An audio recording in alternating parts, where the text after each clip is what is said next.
Good morning. I think I'm a little bit better today. I think so. We'll see how it goes. It's been a struggle these last couple of days, but, it's good to be here. Happy Tuesday edition of GCR. I'm Glenny's Griffin. Carson Weekly is here as well. Busy day on tap.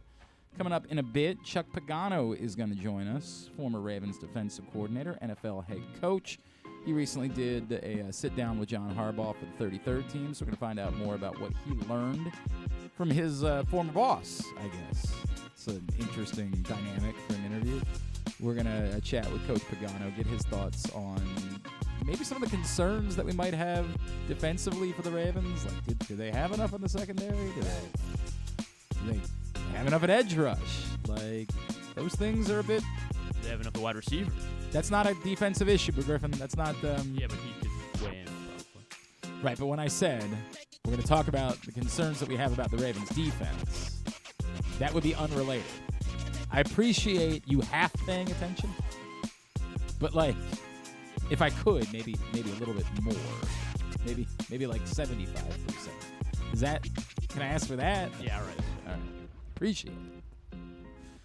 We'll do that in a bit. Also this morning, Ryan McKenna from the Baltimore Orioles will check in with us, and we'll catch up with an old friend of mine, Coach Ralph Friedgen. As we discussed yesterday, the ballot came out for the College Football Hall of Fame this week, and his name is on it. So, I just wanted to catch up. I think he's extraordinarily deserving, and I think it's very difficult for people to understand because he doesn't have the overwhelming win totals that some coaches might have that show up on the ballot. But coach's win total at Maryland should probably count as about 3 times that much should he have been somewhere else where, you win in football.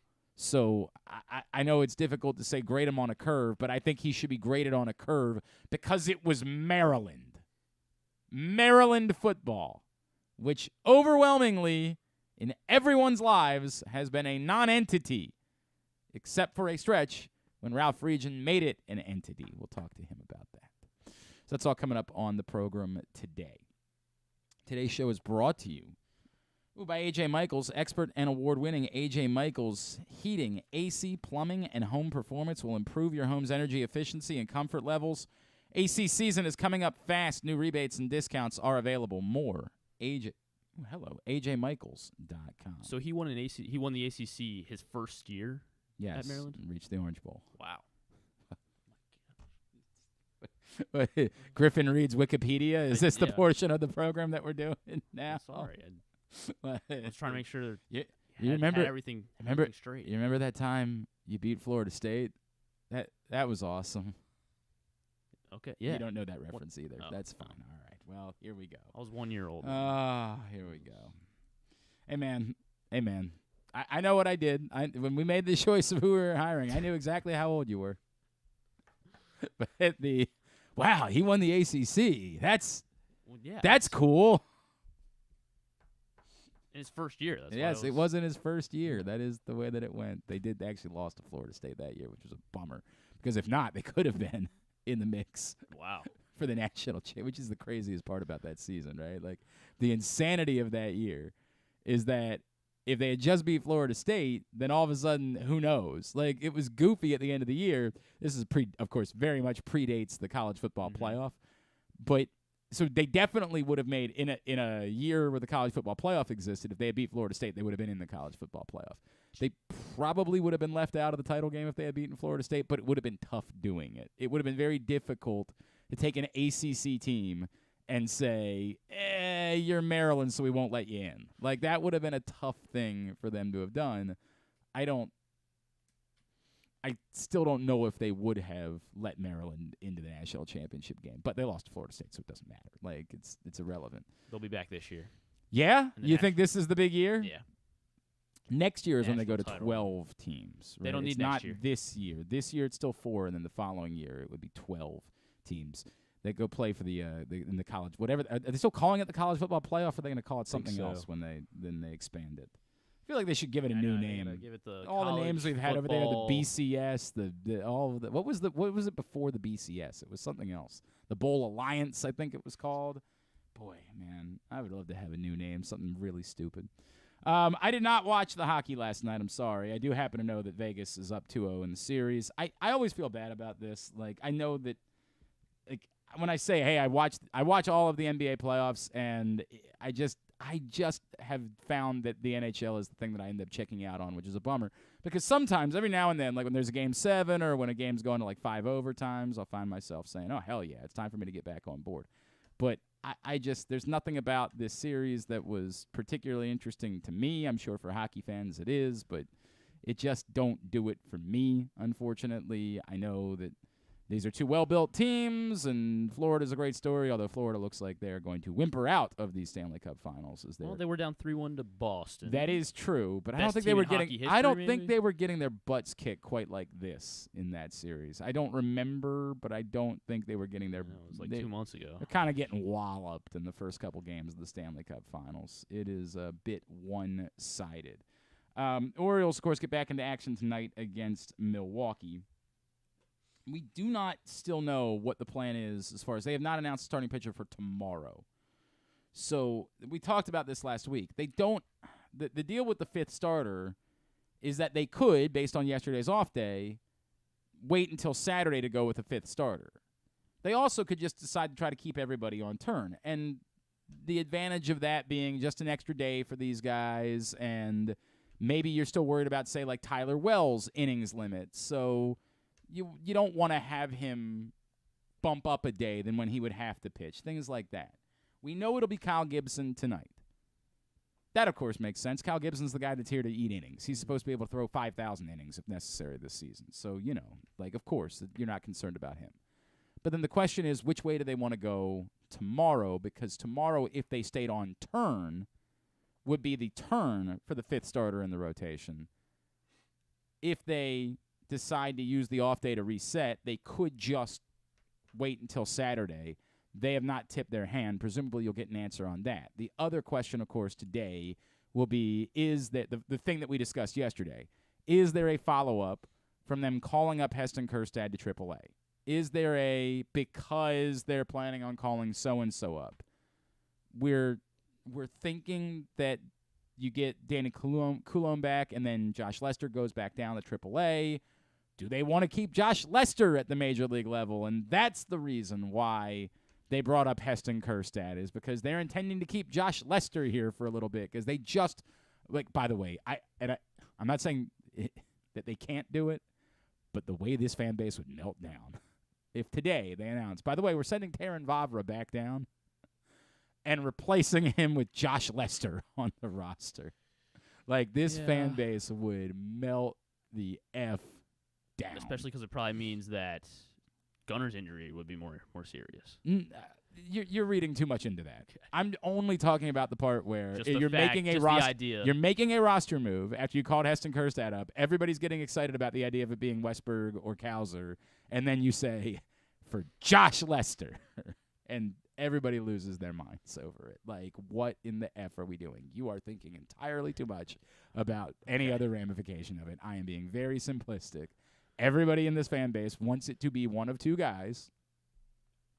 And if it's not either of those two guys, like if it's Daz Cameron, they're going to lose their minds. That's just the way it'll go, which doesn't mean it's right or wrong, just means that this fan base will melt down if someone gets called up that's name isn't Westberg or Cowser.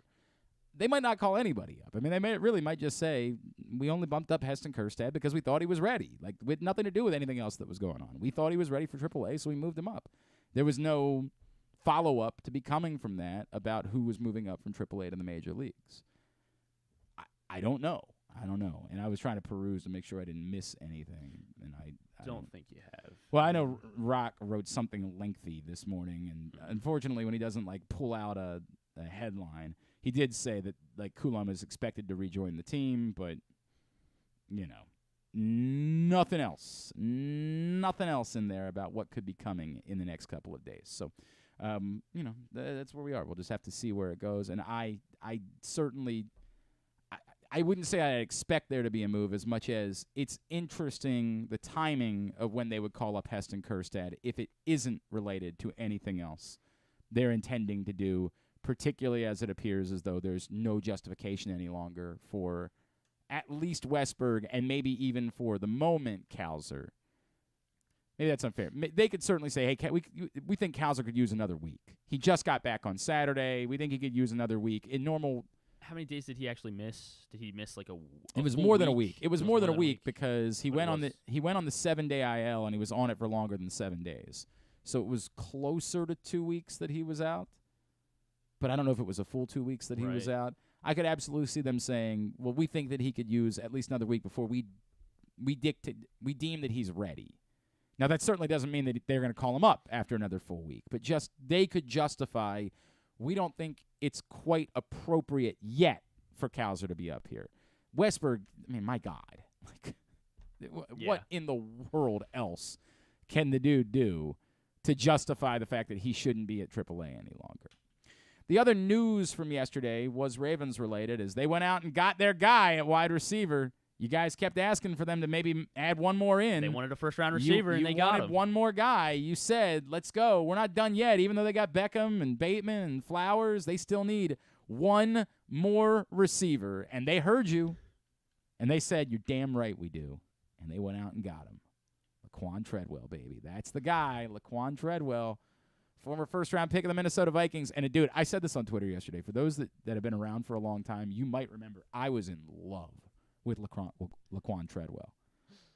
When he was at Ole Miss, like Carson Weekly, a couple of Ole Miss legends, Laquan Treadwell and Carson Weekly. I think he's got me edged out. I don't know, man. Don't sell yourself short. A couple of Ole Miss legends. When he was at Ole Miss, I was so enamored with Laquan Treadwell that was I'm trying to remember if that was the year that Flacco got hurt. But it was a year in which the Ravens. What year was Treadwell drafted? 2015. He was. So that would have been off the 14 season. So that doesn't. Sorry, make 2016. sense. Now we're doing the math right. Yes, 2015 when Flacco got hurt, and I remember like trying to start a hashtag in town, Tread Bad for Treadwell. I was so in love with Laquan Treadwell. That was my guy. And I've had plenty of guys. You wanted him at years. 6th overall? That was when we took Stanley. Yeah. Well, yeah. I'm pretty sure I did. But I think if I remember correctly, this started before we knew it was going to be 6 overall. Gotcha. All I knew is that I thought he was going to be the first receiver off the board. We got to go back to that 2016 draft because I'm pretty sure the other receivers Leonard Floyd was a 9th overall pick. Yeah, I'm pretty sure the other receivers also ended up stinking. Corey Coleman was the first receiver at 50th and then overall. Wasn't Will Fuller was Will 21st. Fuller was okay. So when Fuller, Josh Doxson, It was Laquan Treadwell not a great year for receivers. And Laquan Treadwell only fell because he had an injury, if I remember correctly. Laquan Treadwell was trending to be a top 5, top 10 pick, top receiver. Michael Thomas went in the second round. Yeah, and so did Tyler Boyd, too. In there. It turns out the receivers later in the draft are very good. The first-round Shepard, receivers were a mess. Not terrible. The first-round receivers, not so much. But if I remember correctly, I'm trying to remember what the injury was. There was a let's see, pull up his college career. Oh, it was in his 2014 season. It was a gruesome injury. He broke his tibia and dislocated his ankle. He was very much trending to be a top wide receiver. Even after the injury, he came back for another year and was still a first-round pick because his talent was so overwhelming that everybody was willing to say, all right, it's just the injury. He was just fighting his way back. Like, we'll still look at this as a first-round wide receiver. I loved Laquan Treadwell.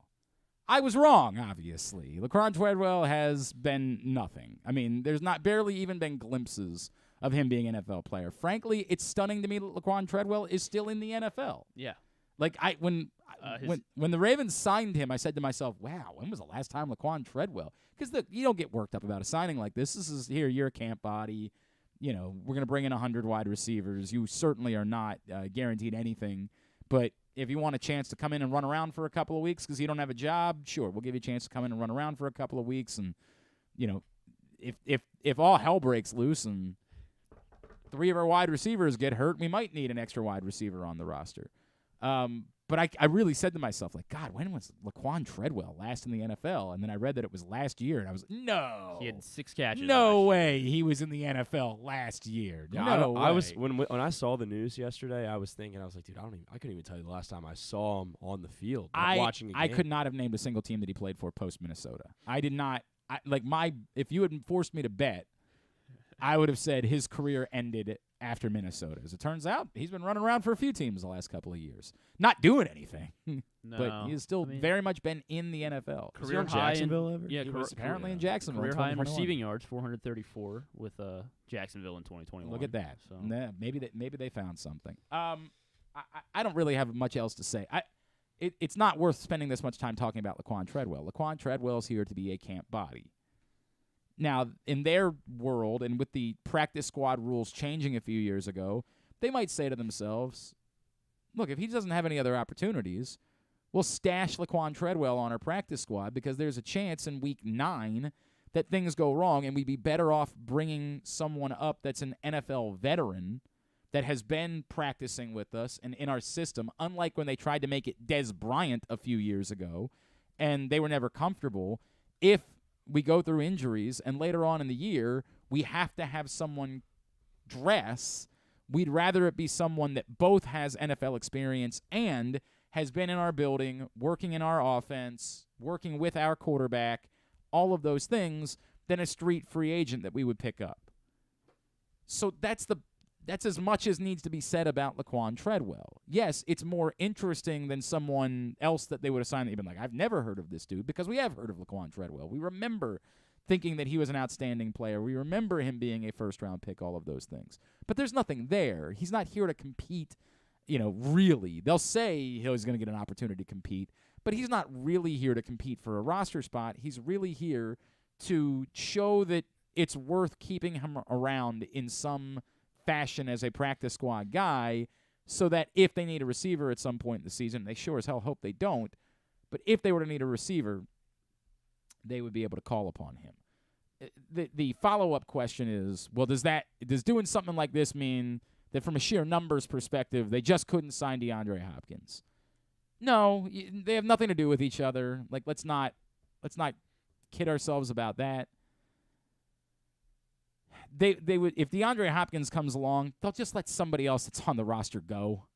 Like, this is, if they look at the roster numbers and say, oh, we just have one too many wide receivers running around, then one of these guys goes. That's the end of it. I mean, there's an entirely different conversation to be had about, the 3 guys that they drafted that they tried to tell us they thought were players, and whether there's really a role for those guys, Prochet, Duvernay, and Tylan Wallace. If we assume at the moment that Nelson Aguilar is going to make the roster, and even that I don't know is a given, but if we assume that he's going to make the roster, then we know who the top 4 wide receivers are on the team at the moment. I don't know how many they're planning on keeping, but it smells like there's no way that all 3 of those guys can be on the team. Now, again, injuries certainly are a factor here. It smells like there's simply no way for you to carry 7 wide receivers. Now, Duvernay probably has a role no matter what as a return man, and so he gets the leg up on a roster spot because he offers you something as a returner, provided he's healthy. I guess I haven't really thought about that in a little while, but provided he's healthy, he's got a leg up on a roster spot. So the question becomes, are they guaranteeing Nelson Aguilar a spot? Or are they saying, Nelson Aguilar, you got to compete against Prochet? And we're going to see who we feel better about. Or you got to compete against Tylan Wallace. But Laquan Treadwell is not in here to compete. And I've said it all along. I'm still interested in the DeAndre Hopkins discussion.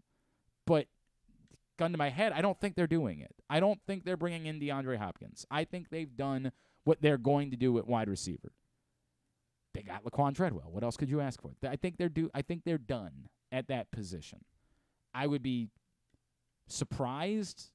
I don't know if I could say stunned, but I would definitely be surprised if they still went that route.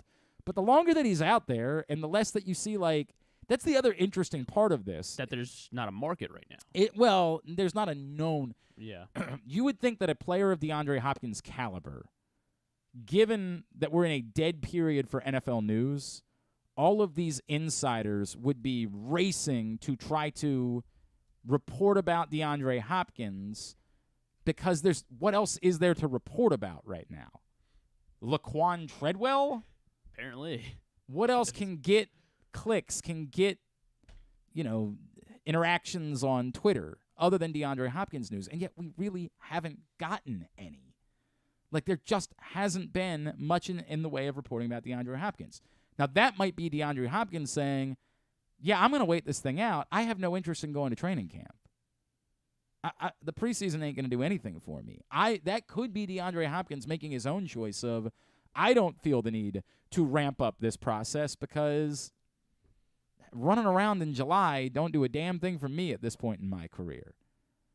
It might very well be that, I don't really know what else to read. Or it could just be it's the summer and he doesn't feel like dealing with it. Like, I'll show up, but I'm not, it's not like there's somebody else for a team to spend the money on that if I don't move this process along, they're going to say, well, we're just going to sign so-and-so instead. But are you replacing me with Laquan Treadwell? Yeah. So I don't know why it is that we have not heard much in the way of news about DeAndre Hopkins. I couldn't tell you why it appears to be a slow-moving market, other than it just might be DeAndre Hopkins' choice to say, I'm not in a rush. Like, I'm going to enjoy a few weeks off. It's the summer, and then I'll deal with this when I want to deal with it. And the teams that have cap space right now are still going to have it then because there's nothing else to spend your cap space on at the moment.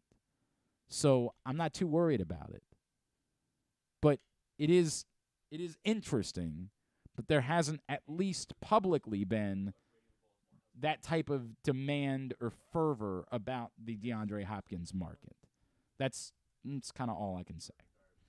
All right, today's show also brought to you by the print issue of Press Box, which is only available for about one more week. We are getting into the nitty-gritty with this print issue of Press Box, so get to your neighborhood Royal Farms, any of the hundreds of locations from around town where you find Press Box.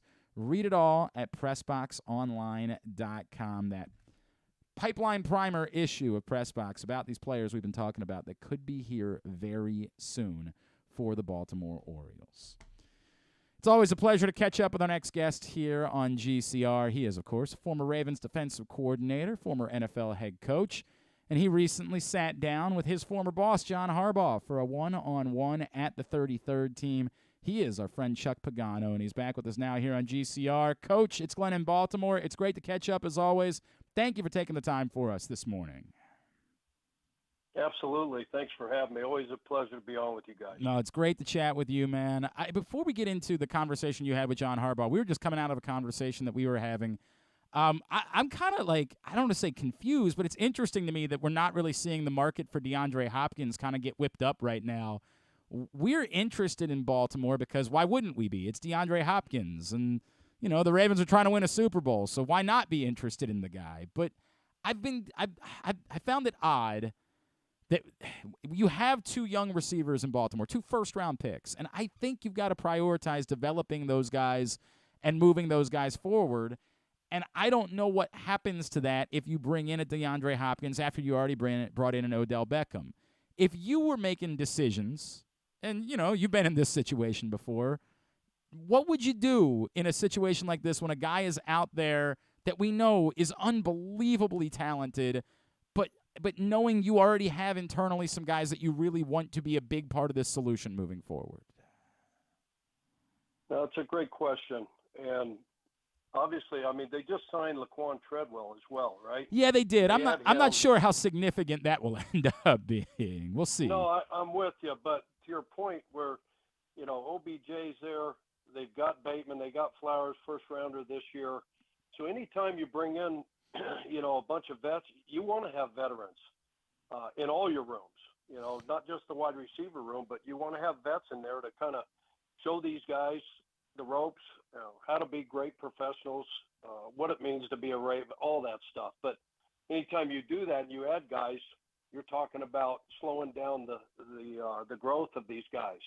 And you want to get them reps. There's only so in the off season, let's be honest, right? OTAs are way different. You're not out there for 2.5, 3 hours. You're not getting 80, 90 reps. There's a limited amount of snaps. There's a limited amount of time that you can develop these guys. So they've got good young talent. They brought in a couple veteran guys. Aguilar, you can add that name. Sure. How significant, like you said, Treadwell, Aguilar is to that mix. Again, I think you want to get those young guys on the grass, get them out there as much as possible, develop them, and see what they can do. That's the sense that I get. I guess what it's measured against, and I know this is, we can start talking about the conversation you had with John Harbaugh. It's measured against what appears in general to be a year of significant change for the Ravens and Lamar Jackson, right? Like it's. I don't know that we say it's a wildly new concept, but they're clearly no longer committed to the run first, almost run always ideas of a Greg Roman offense. And they've gone a different route at offensive coordinator. They went out and they got Odell Beckham. They drafted another wide receiver. They paid Lamar Jackson a boatload of money this offseason, made him the richest player in NFL history after a contentious conversation.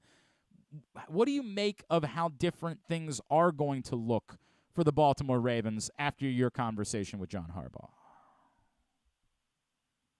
Well, obviously, the first part of that was, getting Lamar back in the building, getting him re-signed, top priority. So they've got former,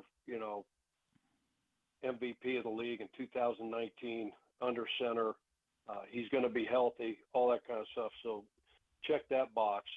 And then you have what I call kind of a seismic shift, I think philosophically a little bit, moving on from the Greg Roman run offense, who they had great success with, to Todd Monken, who I think wants to deploy more wide receivers on the field. We're probably going to see, a little bit more 11 personnel, one tight end, one back, 3 wide receiver sets.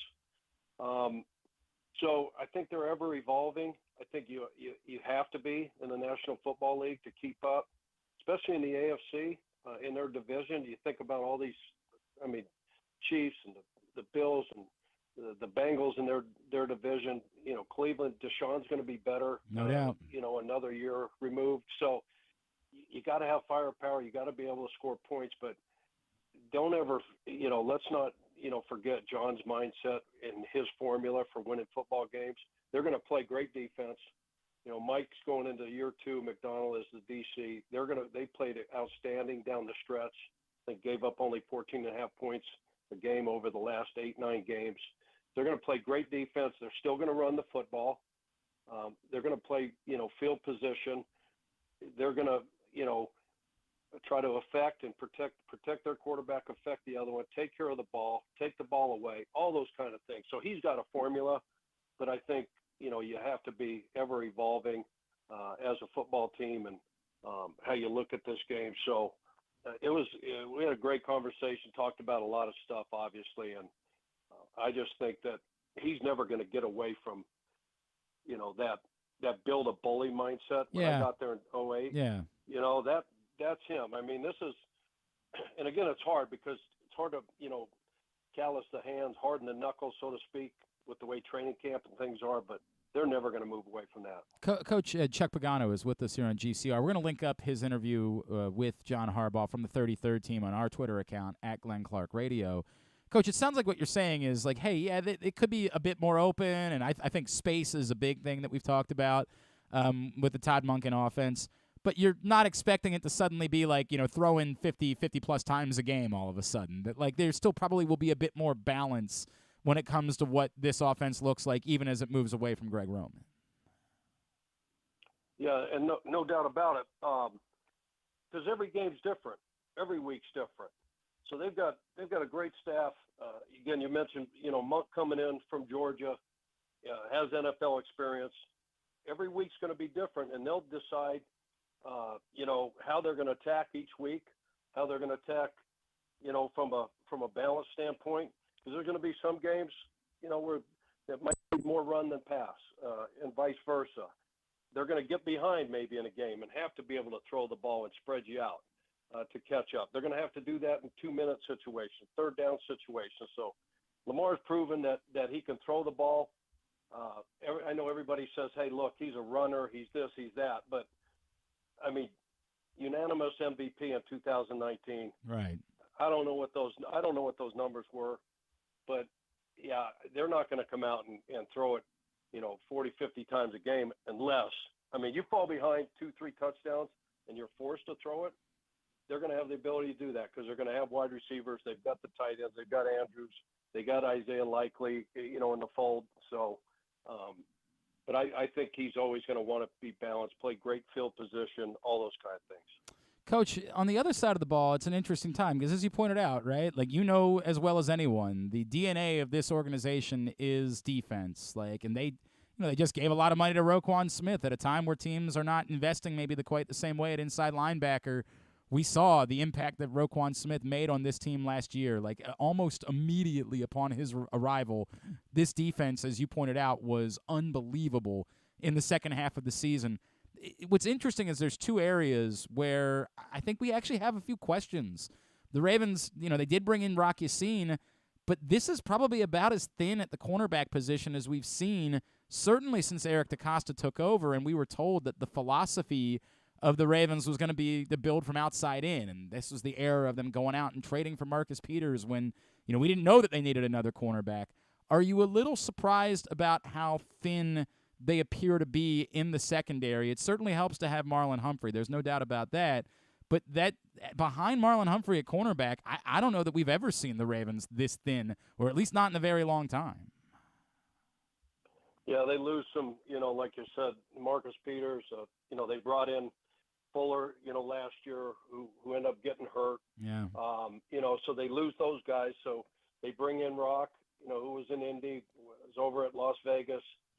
Yeah, they are a little bit thin. So the back end, but, Kyle Hamilton being kind of that Swiss Army knife for them last year, playing nickel, playing the dime, playing safety. He was all over the place. He's going to be a lot better. They're going to probably settle him in at the safety spot. But with Marlon and then Rock Yassin, the other question mark for me is going to be pass rush. That was where I was going next, Coach. Yeah, I mean it's a big question. I mean, because if you can't get after the quarterback and affect the quarterback and get the quarterback on the ground, then you're going to expose those guys in the back end. And Mike is an aggressive coach. I think they settled in. Like we said at the second half of the season, kind of found their identity, had some big leads, early in the season on some teams, and gave up some big plays. And you run that risk when you try to throw, deploy and throw a lot of bodies at the quarterback. And Lord knows they'll bring them from all three levels, right? But you lose Justin Houston, right, who had 9.5 sacks. Who was the other cat that's out of there? Had 5.5. Calais Campbell. Yep, in Calais the middle. was up front. You lose Calais, great veteran leadership in both those guys. So there's 10, 11 sacks there. They had 48. They finished 6th in the National Football League a year ago. So now it's going to be, Owe, Ojabo's healthy. Tyus Bowser, Big Justin. I can't say his last name. Matabike, yeah. Matabike? Yep. Okay, I got that down. One of my all-time favorites, Brent Urban. Oh, what a guy Brent Urban is. Oh, I love that dude so much. What an unbelievable human being. Yeah. We had some time in Chicago together. I love that dude. So I think it's going to, they're loaded inside. Queen and Roquan, you mentioned Roquan, had him in Chicago as well. He's a great, great player and a great leader. That was a great get for them and get his, contract, redid his contract, all that kind of stuff. But yeah, can they hold up in the back end, develop some of these young guys? Because they brought in some young corners. There's some bodies there, some good looking bodies. There's some athletes. Now they just got to develop those guys and get some depth. But getting after the quarterback is going to be crucial. Yeah, because, this is – you probably heard last season, there were people that were apt to discuss the impact of Roquan Smith when he arrived in Baltimore and, bring up a name that's a pretty hallowed, revered name in Ravens history. And both of these guys. Ray Lewis, Roquan Smith. I'm not trying to say that Roquan Smith is Ray Lewis because, Jesus, that is way too much for anybody to put on. But when you see the impact he had, can you explain, because I don't think statistically there's something we can do to define it. I'll do radio interviews in the rest of the country and somebody say, why are you giving an inside linebacker $20 million? Look at he doesn't go get quarterbacks. And it's hard for me to explain the impact that Roquan Smith had and how we all saw this defense change the moment that he got here. Can you explain how his impact lifts an entire unit beyond just whatever, you look at and you see he's doing statistically with tackles? Yeah, I mean, Ray is Ray, 17 years, Hall of Famer, arguably, one of the best, if not the best, to ever play that position in the National Football League. No doubt. But some of the intangible things that people don't know, because you can see the skill set. Roquan, you pay a guy like that because you never have to take him off the field. Back in the day, those big inside linebackers, you got some first and second down guys, and then you got to get them off the field and get, some athletic guys that can run, guys that can cover. So Roquan's a guy that from a skill set, he's a 3-down linebacker. You can blitz him, and he can get after the quarterback. I think he had 5 sacks last year, coming into Baltimore. So the football IQ, the football character, he is so intelligent, and he understands and gets the game. He's like another coach on the field. So when you have him out there and he's got the green dot on his helmet and he's calling defenses, that Mike McDonald is calling in, all of those, you can't put a price on that. I mean, there's so many times where I just look out to Ray and go, because you trust guys that that are in the building 24/7. They know the game plan inside and out. They know the opponent inside and out. You can give them a game plan and say, hey, what do you like? What don't you like? What's going to cause us some problems? What's too much for the guys? And they go through it and they scratch it out and they give it back to them. And that's the kind of thing like Roquan, you can give him that. He can handle all that stuff. He can unwind. When I say unwind, there's so many things that happen now. It's such a fast-paced game, and all the multiple wide receiver sets and formations and all these different route combinations, and you play 2, 3, 4 different zone coverages, man coverages. There's a lot of communication that has to go on there to be successful, down in and down out. And for him to be able to tie the front and the back together from a communication standpoint, and then his skill set is just it's off the chart. So he's not. You guys probably got to listen to him. He doesn't say a whole lot. No. He's a quiet guy, but don't be fooled. Inside that head and that big brain of his is always churning. So again, that was a long answer, but you can't put a price on everything that he brings to the table for that organization and that defense. Well, and I think the other thing, too, is he did it so seamlessly. Literally, in the middle of a season, just showed up, and everything fell into place. Now he's going to have an entire offseason, a training camp around. Like, the thought process is, my God, it might even be better next year, which is crazy to me because it was so wildly successful a year ago. Coach, just 2 things before I let you go, if I could. One, this is a murderer's row right now in the AFC. I mean, this is insane. You're going up Pat Mahomes and Josh Allen and Joe Burrow and Trevor Lawrence and Justin Herbert. I mean, it is bonkers.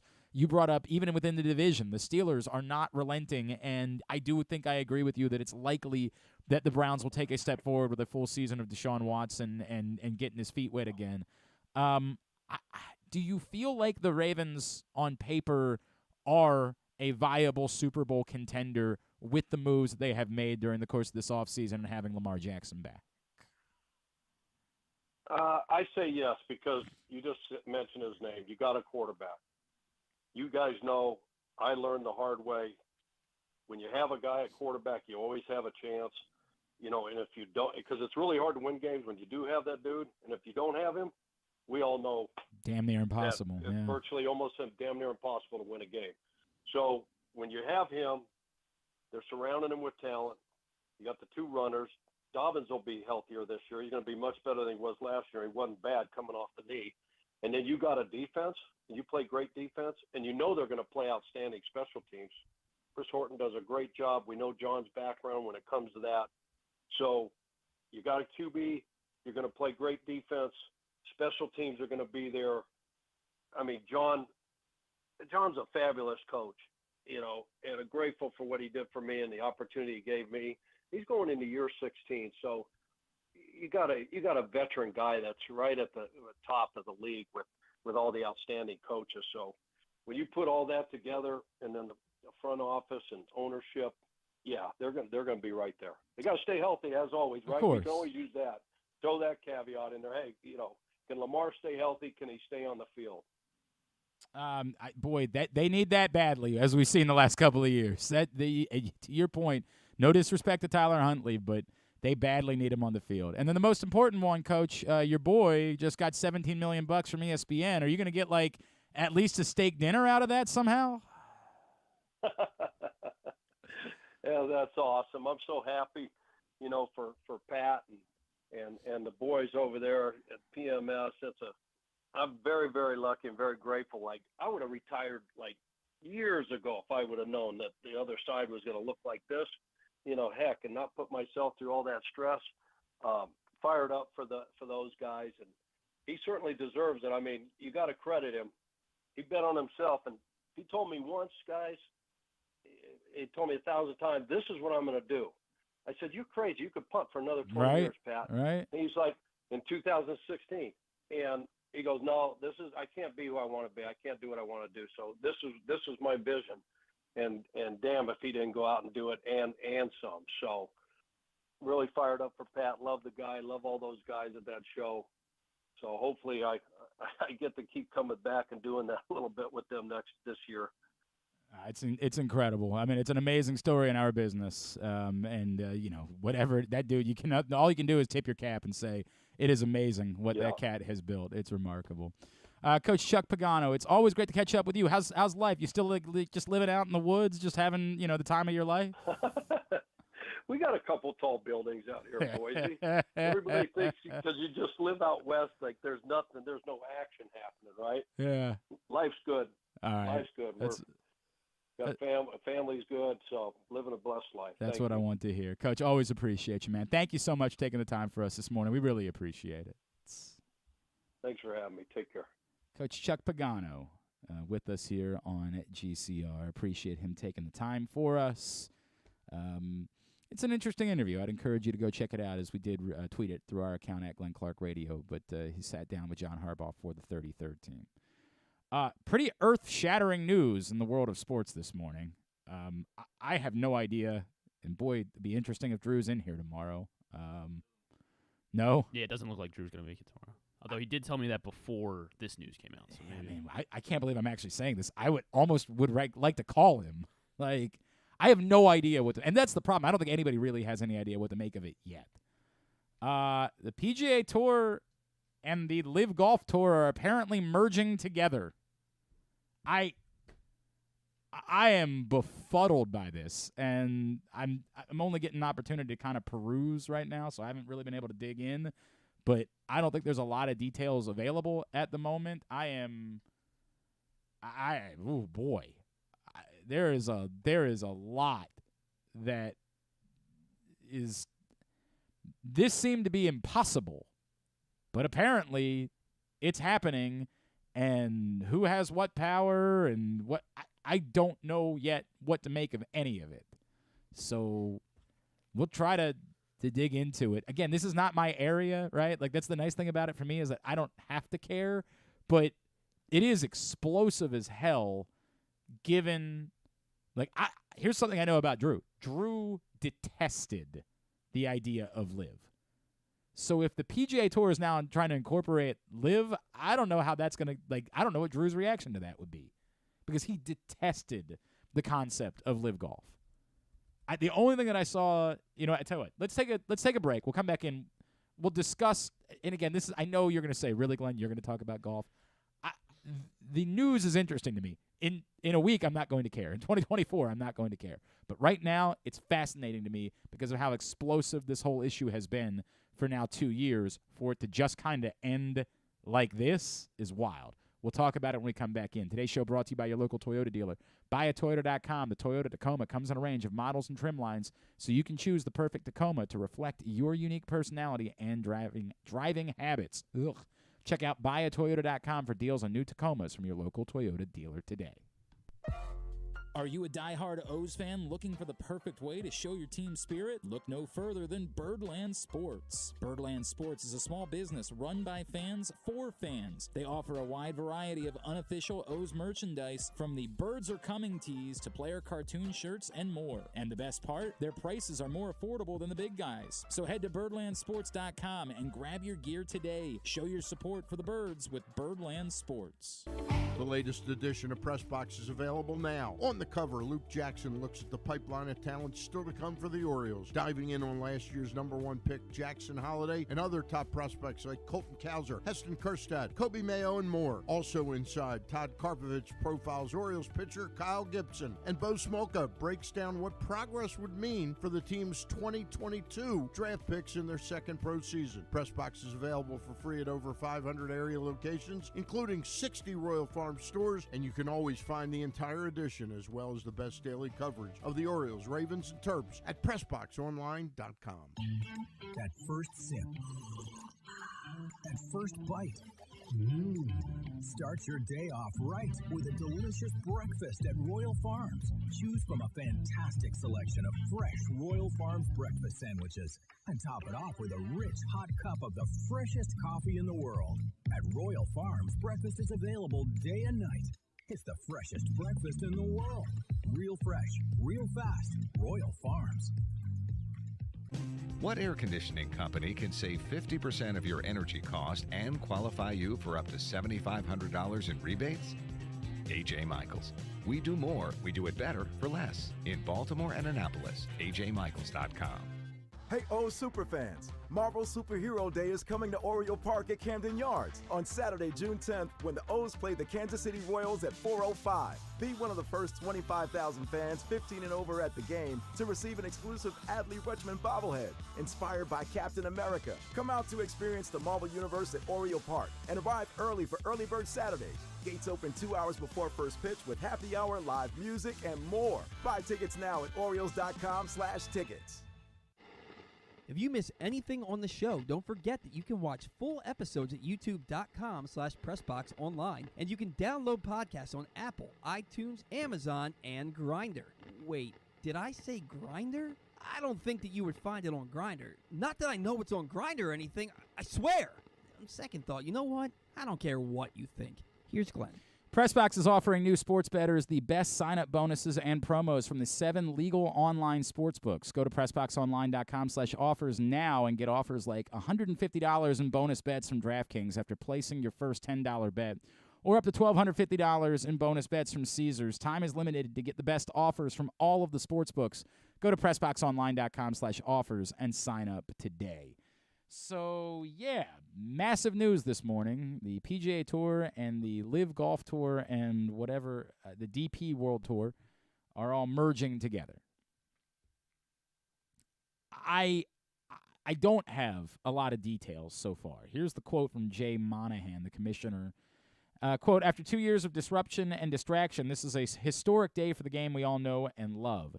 This transformational partnership recognizes the immeasurable strength of the PGA Tour's history, legacy, and pro-competitive model, and combines with it the DP World Tour and LIV, including the team golf concept." I don't think that was actually in the quote. I think that was just sorry. "To create an organization that will benefit golf's players, commercial and charitable partners, and fans." This is from an ESPN story. As part of the deal, the sides are dropping all lawsuits involving LIV Golf against each other, effective immediately. And so far, that's all I've got. Now, I'm not able to follow up. Everybody's tweeting because I'm doing a show this morning, so I'll leave it up to somebody else. So if more details are coming through, I did a generic search of PGA LIV, and unfortunately, I mostly just got memes and GIFs. So, kind of an awkward thing. So I think there's a couple of questions. The first question would be, is the PGA taking on the Saudi money?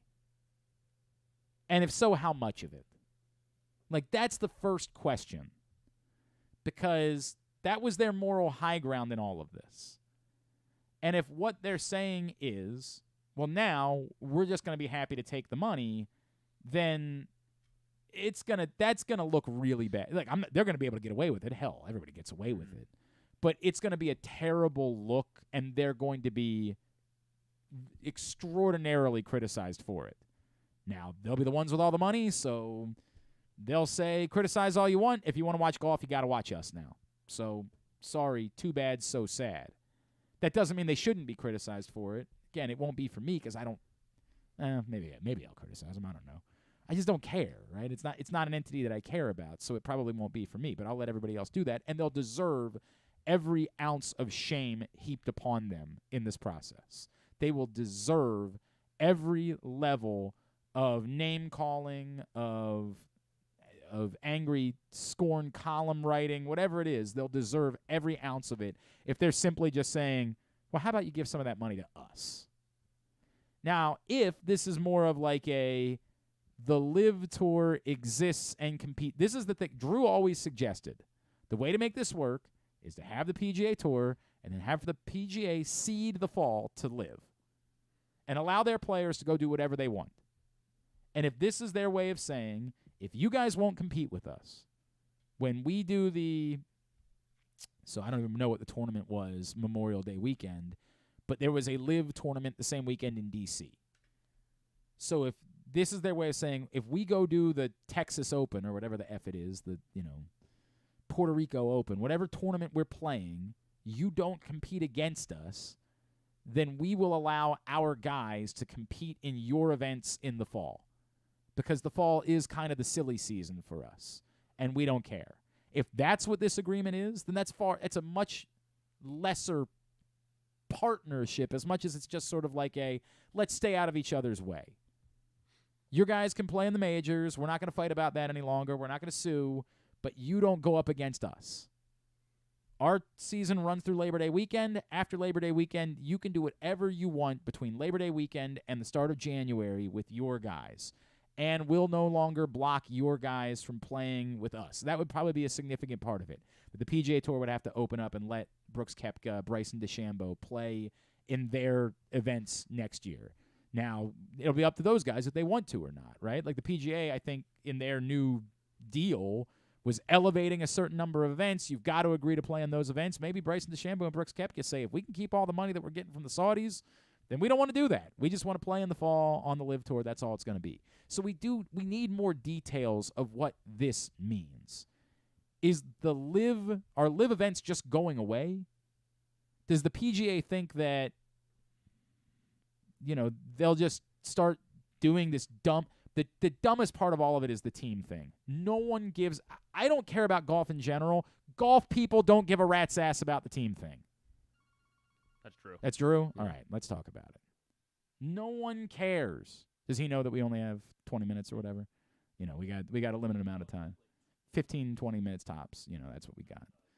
Drew Forrester from 105.7 The Fan, Fairways and Greens. DrewsMorningDish.com is checking in. He actually does care about this, and I know he has been vehemently opposed to LIV the entire time, so this is going to be fascinating to me. Good morning, sir. How are you?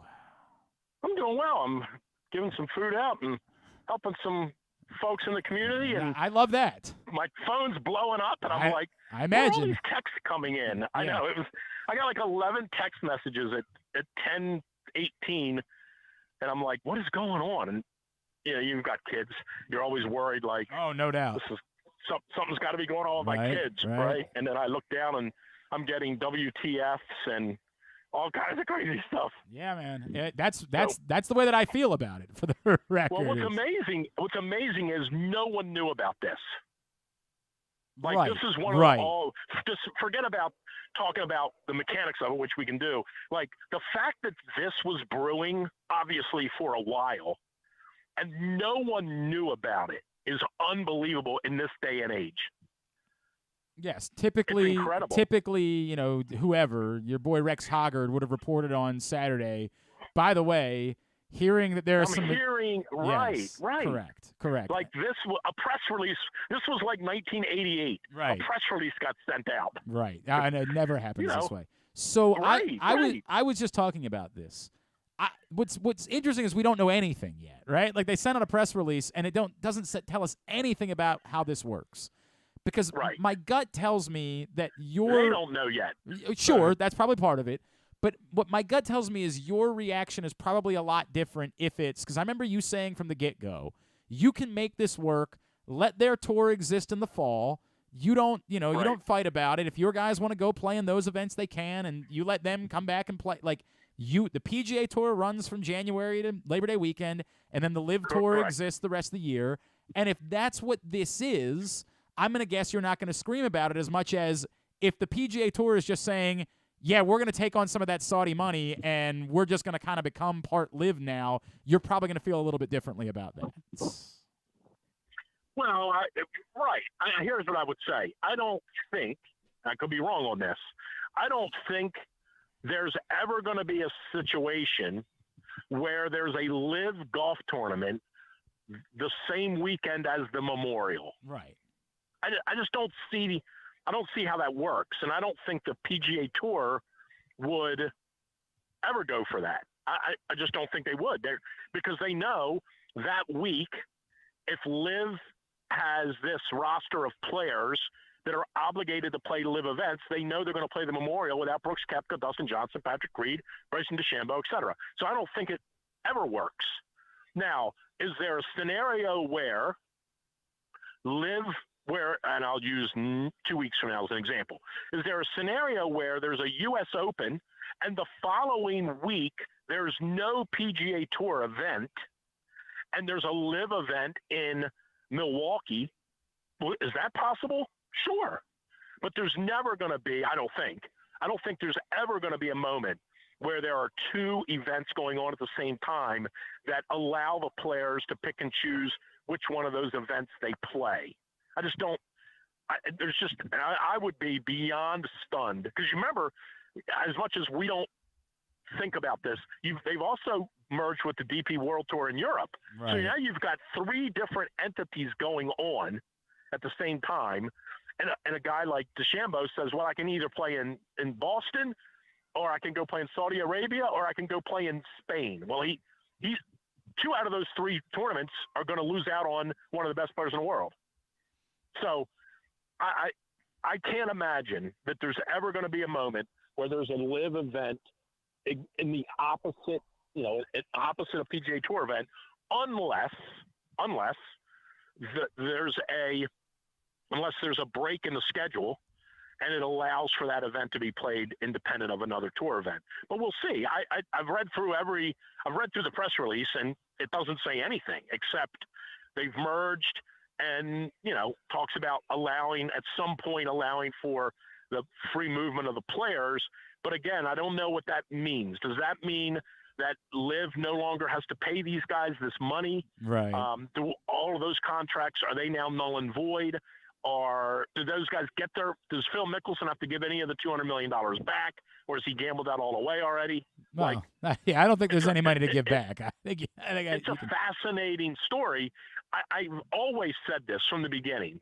That eventually, if they merge, or when they merge, or if there's some sort of business acquisition of one of the two, that the PGA Tour would have run from January to August, and the LIV guys would do their stuff from September to December. That's the only way they would ever be able to do it and not conflict with one another. For all I know, and they haven't said this yet, they might even dissolve the LIV Tour. And that's the part that's interesting to me. Like, did the Saudis just kind of say, they might even just dissolve it? All right, this wasn't worth it. They care. Right. Like we tried and nobody was watching on TV, and why are we spending this much money on something that just isn't getting any of the track? We were promised that we were going to matter. We don't matter. So what are we really doing here? Now let's just shift all that. They just gave what's-his-face $6 billion to play soccer. And nobody's even ever heard of him outside of the people that care desperately about soccer, right? Like, right.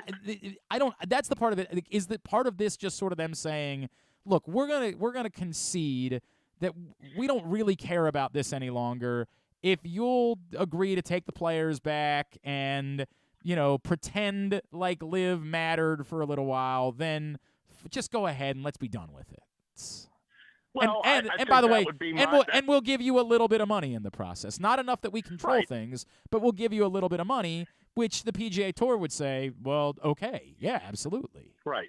And I guess that's sort of the way I'm leaning initially as I read it. I'm kind of reading it like that, where at some point they say, look, we did what we wanted to do, which is we started this tour. It's probably a lot like, I'm trying to use a business analogy. It would be akin to you and I opening an Italian restaurant in Little Italy and going around and telling everybody how great it was and how much better it is than everything else. And after 3 or 4 months, the guys at Chipperelli's and Sabatino's come to us and say, do you guys really want to keep running this restaurant? Right. We're, all you're doing is taking business away from me on a Friday or Saturday, and all we're doing is taking business away from you two. Why don't you and your chefs just come over here, shut your building down, and come on over? And you and I at some point would go, yeah, we kind of proved our point. We wanted to run a restaurant. We wanted to serve great Italian food. We did. But you know what? We also discovered we don't really like being in the restaurant business all that much. And I feel like that's probably Greg Norman wants to be in the golf business. The Saudis and their public investment fund are in a whole other business. It's called how do we make more money? That's their business. They don't care that it's golf. It could be racquetball for all they care. Correct. Like there's no all this Who Struck John about this the global presentation in golf and how they're going to change. All they're trying to do is get people to forget how evil they've been. And you know, for the most part, in the world of golf, they've sort of kind of done that. Like there are people that think LIV Golf is awesome and think the Saudis are great for what they've done. So it accomplished what they wanted. And now that they actually have to run a golf league, they've discovered, like, we don't really care that much about it. Right. And we thought it would be a bigger deal because Greg Norman told us if we get these 24 players, we're going to we'll rule the world. We're going to matter. Right. So, but I also think that in the end, what they have done has benefited. And, you know, I don't think there's anything wrong with saying this, like that what they've done has benefited golf for sure, in that it has created what every sport needs and golf has needed for a long time and has never really had. And that is, it's created a little bit of a good versus bad theatrical concept, if you will. And golf's never had that. Never. Sure. It was just a bunch of guys playing golf. Right. Football had it when they did the NFC, I mean the NFL and the AFL, you know, and they merged and they USFL for a minute, right? We're better than the the AFL's better than, you know, they created that, right? And the NFL does it now probably better than anybody, right? They have the darling of the league versus the, you know, you've got the Ravens constantly getting beat up on and ignored, and everybody loves Tom Brady. Like the NFL's done that. The NBA's done it.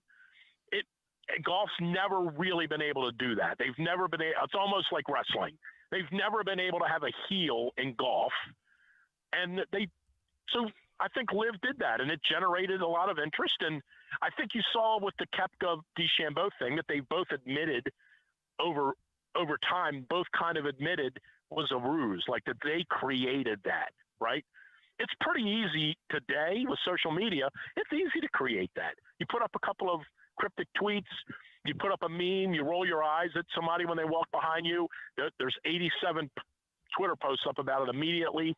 It's easy to create good versus bad now in today's society, and I think they did a good job of that. And golf benefited. People were interested, for sure. But they weren't interested in the LIV Tour. I know that much. But they weren't. But they weren't interested in watching it. Yes. But they were interested in the angles of controversy that it was creating. And you had Phil sniping at Rory, and you know, Phil never said a word to Rory when Phil was on the tour. Sure. You know, this is the old thing about Tiger, and everybody always is like, you know, the players. A lot of the players have always resented Tiger, but they never wanted to say anything because they also knew the reason they were playing for $1.4 million winners check this week was because of him. Of Tiger, exactly. Yes. Right. Yes. So, you know, and I think, but you never saw Phil never had any animosity towards Rory until Phil went on the other side, and he had to fight somebody.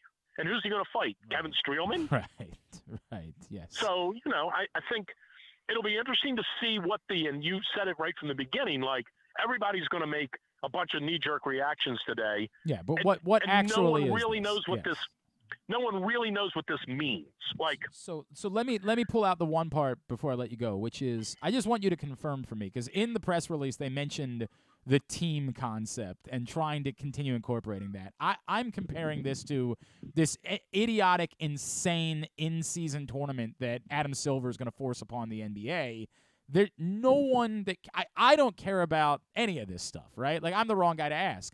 But even those of you that care about the golf, I can't fathom you actually having any interest in the PGA taking this team concept and doing anything with it moving forward, correct? Well, here, I don't know that there's a quick, easy answer to that. Here's what I would say. If you wanted to create, and I'll use, if you wanted to create an 8-tournament event that ran on its own. And was only a team concept? Right. Yes. Okay. That might be interesting. It Okay. might be you might build up some equity there by saying Rory, JT, and Jordan Spieth are going to play next Saturday and Sunday against Phil, Dustin Johnson, and Colin Morikawa. Mm-hmm. That could build, and then at the same venue, you took 3 other players versus 3 other players, and 3 other players versus 3 other players, and if you did that for some period of time, there could be some equity in that, right? Mm-hmm. But what there isn't any equity in is Phil playing in a stroke play event, and then another guy that he's competing with in the team, in the stroke play, also happens to be on his team. Right. In the same event, in the same moment, I don't think there's any interest in that. Yeah, golf's not built for that. It's just not. Right. Now, if you take the Ryder Cup as an example, there's no individual part to it. It's just a team event. That's it. That is by far the perfect model. Right. But the only reason that works is because of the patriotic side. It doesn't work. I don't really care if Rory plays Patrick Reed in a match play match. I couldn't care less who wins or loses. But when you tell me it's for the Ryder Cup, no, I care. Right. But the interesting thing is, Rory lives right next door to Patrick Reed in the regular part of the world, and they only make this up once a year, once every 2 years. They act like they don't like each other. And you and I see this all the time in football. We see these guys come and go all the time in football, and you and I have been to these stadiums where. I'll use Tony Jefferson. Tony Jefferson comes over to midfield before the game, and 27 players come up and hug him. Right. And then they're going to go play football against one another. And try to, beat the hell out of each other. But the reality is, they're all friends. Correct. So, and golf's the same way. Like, these guys don't, now forget the live part and Phil not liking anyone and everybody hating Phil, but these guys don't dislike each other. Golf's not built that way. It's never been built that way to dislike the other guy. And maybe that's what makes golf weird, but golf's just not built that way. Golf is so much about, I'm playing the golf course today. It's me against the golf course. Yeah, I know. I got to play Koepka, and I got to play Phil, and I got to play Tiger, but I don't dislike those guys. Sure. And that's why anytime there is controversy in golf, it's really a big deal because there isn't any. No one really dislikes anybody. Well, except for what's his face? Patrick Reed. Everybody hates him, right? Well, right. But again, the reason they don't like him is why? Because he's brought controversy along. He's a cheater, and the rest of the players are like, Drew, I don't like cheaters. I love you. I gotta go because I know I'll laugh about it. We'll talk more. You'll be talking about Fairways and Greens on Sunday. 105.7 Fan. All right, you Drew, got it. That's Sunday. Yep. Bye.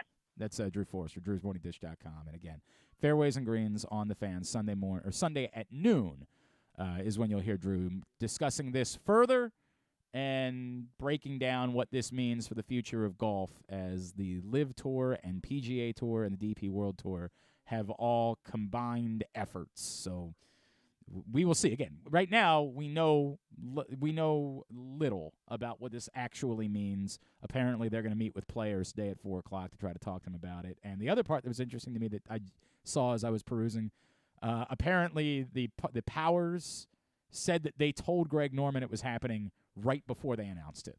So that does maybe suggest that he did not know. Yeah, might have been on the outside looking in when it comes to this. So we will see. But yes, obviously, earth-shattering news in the world of sports this morning about the LIV Tour and the PGA Tour. Thanks to Drew for taking a couple of minutes and hopping on to talk to us about it. Now, with that said, the Orioles are getting ready to start a series in Milwaukee tonight for 3 games. Joining us now, it's been a little while since we caught up with our next guest, Orioles outfielder Ryan McKenna, back with us here on GCR. Ryan, it's Glenn. It's great to catch up, man. Thank you for taking the time for us this morning. Hey, Glenn. Yeah, good to be back. Good to talk to you guys again. It's great to chat with you, dude. I imagine it's even more fun. Like, we had a lot of chats over the years when you were working your way up, and, hey, maybe there are some signs that things are interesting right now. But, dude, can you put into words, like, being a part of this season, can you possibly describe what that has meant to you in your journey in the sport to be experiencing this right now as a major leaguer?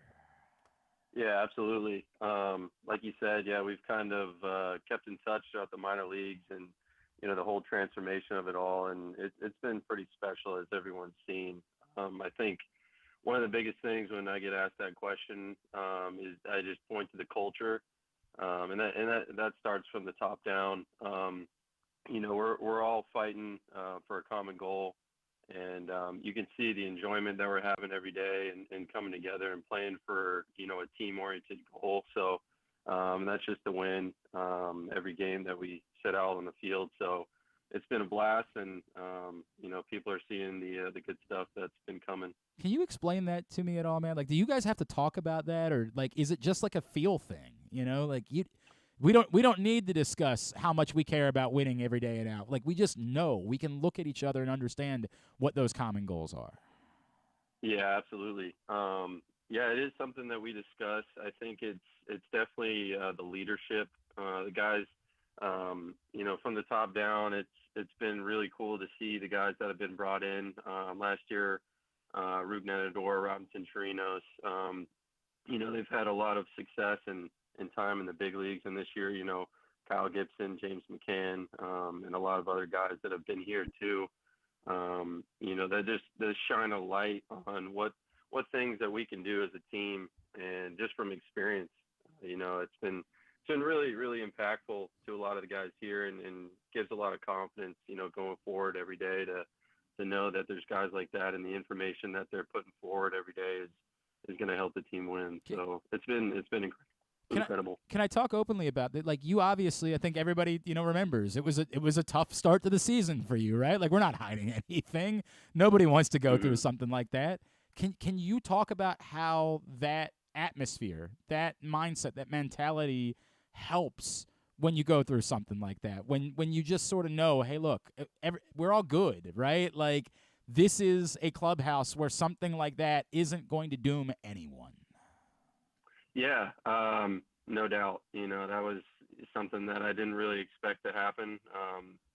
Something that I know I take pride in my defensive play and the way I work at my craft. And I think James McCann, obviously at the time I was, in not a super great place with what I wanted to achieve on the baseball field, but I think he put on Bob Marley, everything's going to be all right after the game. So that was kind of that's awesome. Something that was a good moment in a not so great time for, losing that game. But yeah, it's just stuff like that, stuff. It's early in the season, it's a long season, and we're going to be a great team. So, we just let those things bounce off and continue on. Ryan McKenna is with us here on GCR. Ryan, you had the opportunity when you were in New York. We had Kyle Gibson on a couple weeks ago, and he was really explaining to us, like, big league impact and what they're all about. I know when you guys were in New York, you got an opportunity to partner up, and I saw that picture of you working on food and doing I can't imagine you thought that was going to be part of, like, I'm getting to the big leagues so I can go make food. Yeah. But can you tell us about that experience and what you've gotten to know about big league impact and how important that was for you to go be a part of that?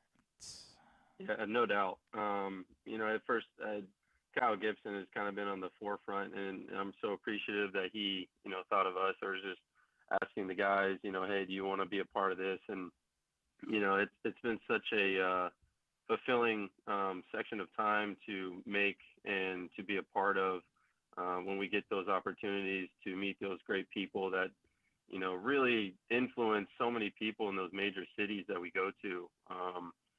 It's just a lot of credit to the people at Big League Impact that set that up. And then Kyle and leaders, on each team to incorporate guys that, are seeking opportunities like that to help out and give back. So it's been really nice to be a part of. You can find out more bigleagueimpact.org, and the hashtag is AllWin. And there's actually like a link to just what Baltimore, and there's a bunch of different ways for you to get involved with what not only Kyle, but Cedric Mullins and Austin Hayes, Tyler Wells, a bunch of different guys are doing to try to lift up and support Big League Impact. It's really incredible. Ryan McKenna is with us here on GCR. Ryan, the moving, like, the reality of this, that like this isn't just like a fun story anymore. You guys are trying to win a World Series, right? Like, how much does that, like, linger? How much is that discussed? Like, that it's one thing to have a good culture and one thing to be winning games, but is there a reality to like stepping in and saying, hey, no, we need to do this. We need to do this because this isn't fun for us. We want to go win a championship. Yeah, absolutely. I like to say that, hey, when we're in October, we like playing in the cold and, just certain conversation bits. It's just something that's in the forefront of my mind. And I know, talking to our teammates, that's absolutely where everybody's head's at. I think it was not too long ago, or maybe yesterday or before the off day, we were the first team to win 20 road games games. on the road. Yeah. Yeah, which is pretty special. And we're just, we're going to be that bulldog that's going to keep on coming. Every day we're going to try to win. And we definitely want to be in the World Series this year and, years to come. So it's not going to stop. And, we're coming for every team. Can you take me through the impact of losing Cedric, who, was just so ungodly brilliant for the first couple months of the year, right? Like, I mean, the dude was doing almost no wrong. And how you guys sort of, and I'm sure it speaks to what you're talking about with your clubhouse and knowing, hey, we all are going to have to step up in different ways, but how it's possible to lose a player of his impact and yet still stabilize yourselves and go out and win a tough series in a place like San Francisco. Can you kind of take me through what that conversation's like and what everybody's doing in those moments in order to try to make up for it? Yeah, it's, Cedric you've seen what he's done, and everybody, has watched what he can do, and it's special, man. He's such a talented individual, good clubhouse guy, good personality, is going to pick up guys when they need to. And I think it's just leading into your question. I think that's exactly what we do with him. When he's down, or you never hope to see somebody get injured. It's just we still have games to play, and it's picking up the teammates. If they can't go out on the field and perform, we gotta try to do what we can to execute, play defense. Score runs for our pitchers, and but obviously we're hoping he gets back and healthy soon, and I know he will. So it's just picking up your teammates when you have to. So your defensive reputation and your ability as a defensive outfielder, tell me where that came from, Ryan. I don't think you and I have just ever had this conversation. Like I don't think people look at outfielders as much as guys that are hell-bent and focused about their defense as we do, shortstops and third basemen and second basemen, catchers.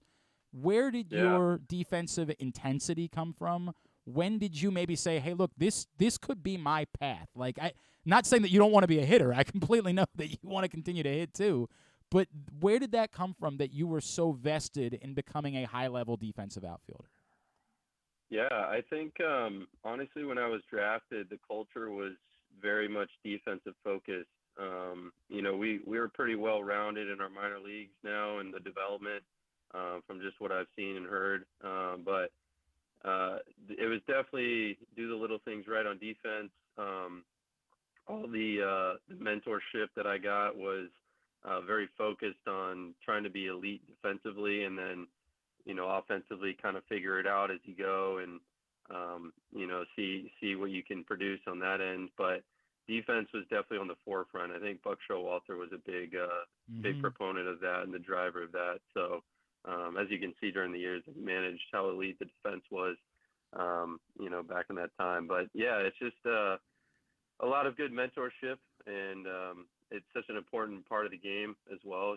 Saving runs and making plays where you can to, set up short innings for our guys, allow them to get that double play, and throw out a runner every now and again and make the smart play. So, it's important. It's a big part of the game. Do you find yourself like, we were joking about this with Jorge recently, right? Like, who we all know is going through a bit of an offensive struggle, but Jesus, like the defense is just so insane that you need to have him out there every day.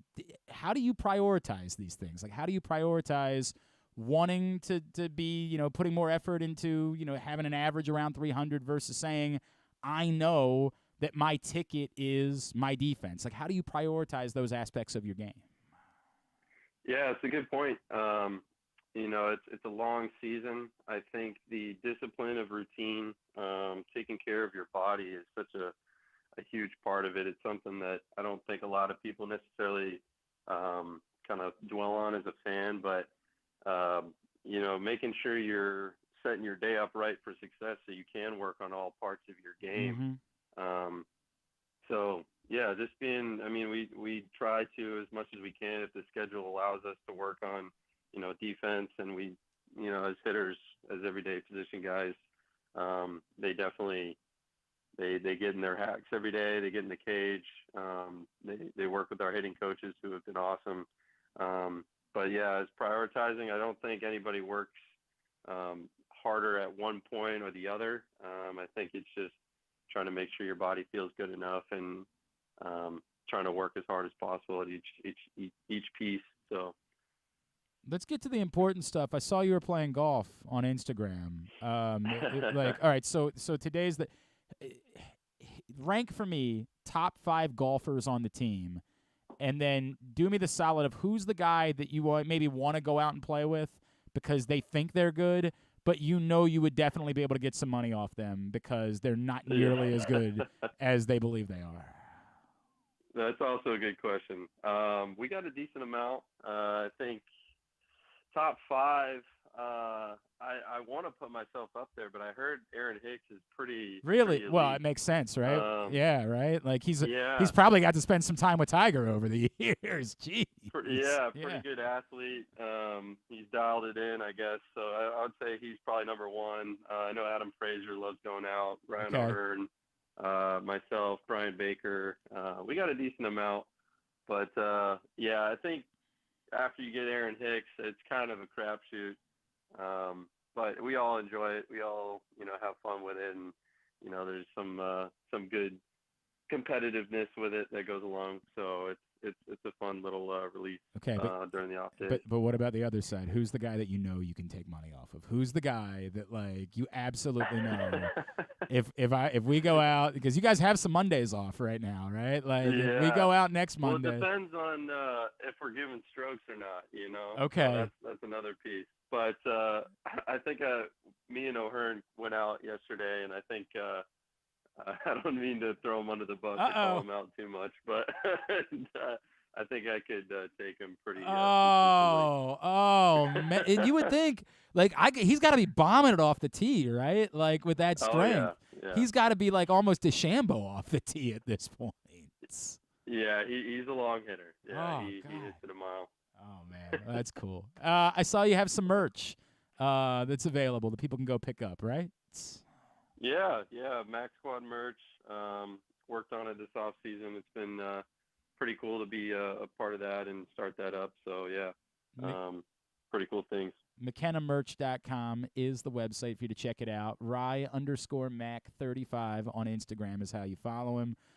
Dude, I know you're feeling it. I'm sure when you guys get back home, you have experienced exactly how invested this community is right now in what you guys are doing. It's really special. I don't know how to put it into words. As you know, there were some years where it was tough. But right now, God, it is fun, man. We appreciate that. It's great to catch up with you, dude. Thank you for spending a couple of minutes with us this morning. Yeah, no doubt. We feel the support, and we love it. Everybody that comes to the games and watches on TV. Maryland and Baltimore, the fan group is so passionate. We appreciate that, and good things are to come. So love that. Appreciate it. Thanks, brother. guys. Thanks, Ryan. Ryan McKenna, the Baltimore Orioles, spending a few minutes with us here on GCR. I do love that. That James McCann, right after the day in Boston, went back in, put on 3 Little Birds, and said, we'll let everybody else freak out about it. We're good here.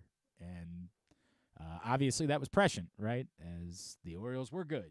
And there was nothing to worry about after that moment. So I thought that was a cool story. Appreciate Ryan McKenna taking the time for us, and really do. We try to talk up, and we always have tried to talk up what these guys are doing. And so love that partnership with Big League Impact. I think that's a wonderful thing, and we'll continue to talk that up throughout the course of the year, because that's the stuff that really matters to me, is that these guys are taking care of our community. All right. Boy, it's been a busy morning. Today's show also brought to you by PressBoxOnline.com/contests. We have 8 days left. This is your 8-day warning to sign up to win 4 tickets to all of the area's minor league teams, plus an Easy Pass Maryland on-the-go transponder preloaded with $25, plus a $50 gas card to Royal Farms. So even if you say, I don't know if I'm going to be able to get out to all the games, I don't know, give the tickets away. Keep the gas card and the transponder. Griffin will happily take them for you, because we informed him that he's not eligible to win the tickets. I need Griffin would love to get out and go see all the games. He would spend the weekend in Norfolk tomorrow. He would spend the weekend at Bowie. I would. Tell him he can have them, and you can keep everything else. Say, hey, dude, you're on your own for the gas money, but you can have the tickets. PressBoxOnline.com/offers. PressBoxOnline.com/ no, sorry. I did it the other way around. PressBoxOnline.com/contests. That's what I said. I don't know what you heard, but clearly you're at fault, not I. PressBoxOnline.com/contests. In order to get signed up, you must be 18 or over in order to enter. And the contest runs only through June 14th, so 8 days left for you to sign up.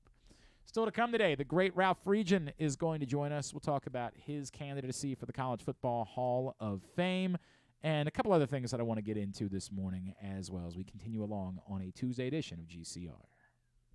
The All-America Senior Game powered by New Balance will be back at Johns Hopkins Homewood Field on July 29th. The most decorated girls and boys lacrosse players in the country have been invited to play in what is the premier lacrosse event of the year. Every college coach wants their players in this game, and if you dream of being in this game, you start by trying out for one of your regional underclass teams this summer. The best against the best. Get your tickets now at allamericalacrosse.com. The Orioles are off and running, out to prove that last season wasn't a fluke, and they are one of the best teams in baseball. Hi, I'm Paul Valley, host of the Bat Around for PressBox. Tune in every Saturday from 10 a.m. to noon as Zach Goodman and I break down every Adley bomb, every Tony Tater, and every save from the mountain. Like a warm hug from Rutschman, the Bat Around has you covered with all things Orioles as we embark on what's sure to be a magical summer in Birdland. So tune in every Saturday for the best in Orioles coverage right here on the Bat Around. Hey, O's superfans! Marvel Superhero Day is coming to Oriole Park at Camden Yards on Saturday, June 10th, when the O's play the Kansas City Royals at 4:05. Be one of the first 25,000 fans 15 and over at the game to receive an exclusive Adley Rutschman bobblehead inspired by Captain America. Come out to experience the Marvel Universe at Oriole Park and arrive early for Early Bird Saturdays. Gates open 2 hours before first pitch with happy hour, live music, and more. Buy tickets now at Orioles.com/tickets. Whether your focus is luxury and comfort, convenience and technologically advanced connectivity, or sporty performance and aggressive styling, we've got the perfect Highlander for you. Check out buyatoyota.com for deals on new Highlanders from your local Toyota dealer today. Costas Inn has been serving up delicious steamed crabs for over 50 years. Lately, the crabs you want to eat when the weather warms up have gotten harder and harder to get, so get your crab-eating game plan in place. Make sure to stick this number on your fridge, 410-477-1975.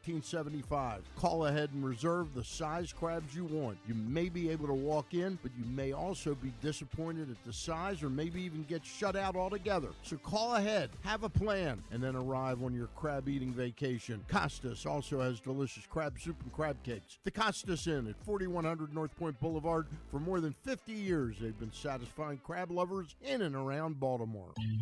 That first sip, that first bite.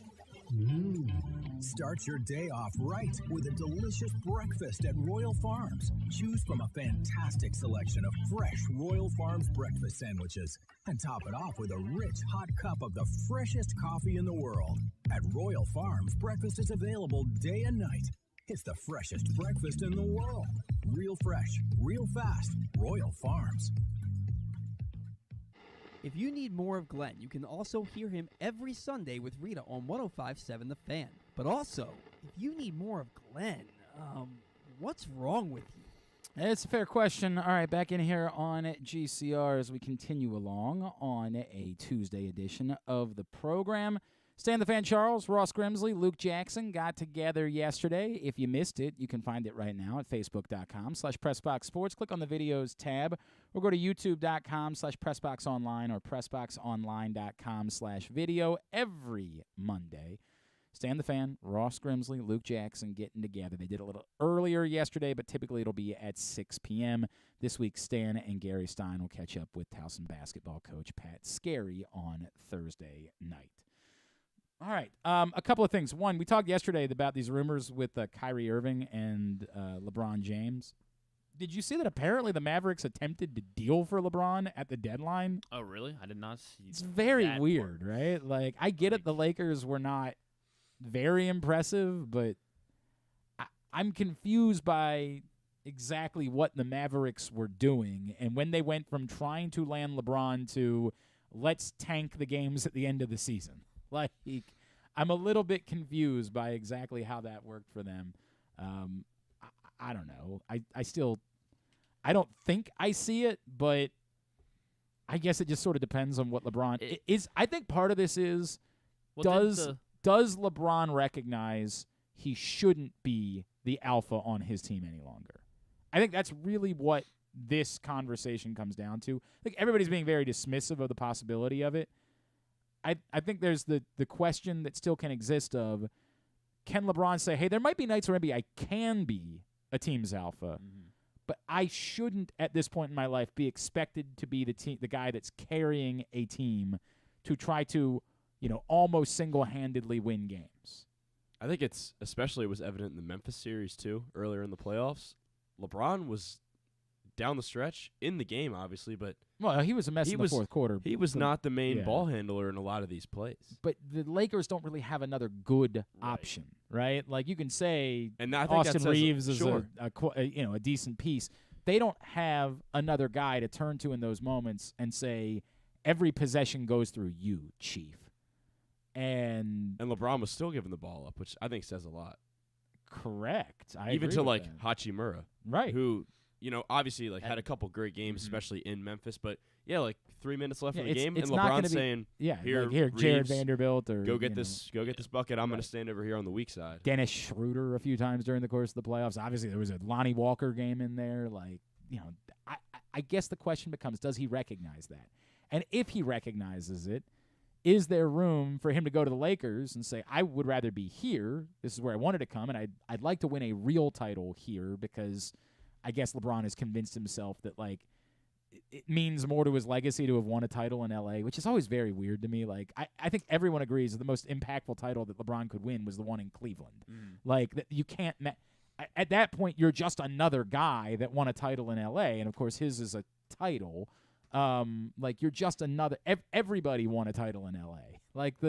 Every legendary player that played in Los Angeles won a championship. So how is it more meaningful to your legacy? And again, it's very complicated because it was the bubble title, and as much as people can be angry about it, it's not the same thing. Because he won a title in the world where T.J. Warren averaged 40 points. Well, he won a title when he won a title in that it wasn't world. The burden of playing an entire season. Exactly. You can't compare anything about that to winning an NBA title, which doesn't mean it isn't real, which doesn't mean that we say that LeBron James didn't win a fourth title. It's that in the context of him thinking that it mattered to go to L.A. specifically. Well, I guess he just wanted to win. Once he decided he was going to LA, I guess he knew he had to win. It didn't seem. It seemed there. like it was I need to go to LA because it matters to win a title with the Lakers somehow, which I don't understand that at all, at all.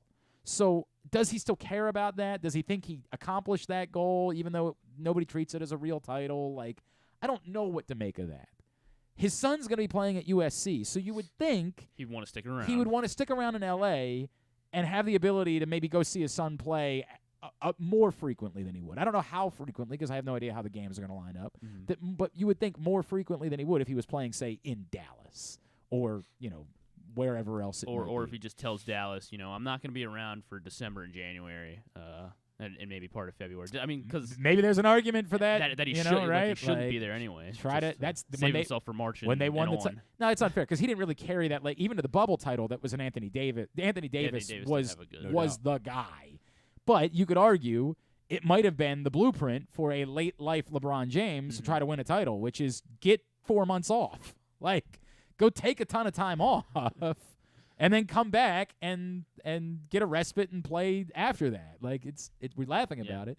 God, how funny would it be? If everyone's going to start doing that. How funny would it be if it was San Antonio? How funny would it be if he was like, "Well, you're getting Wembanyama." Maybe send Bradley Beal over there too. Yeah, maybe I go there, right? And like maybe he always like loved Pop, and I assume like he was around because Pop was an assistant on the Team USA. Yeah, that he won a title, right? Yeah. Because he obviously wasn't on the Olympic team that Pop was the head coach for.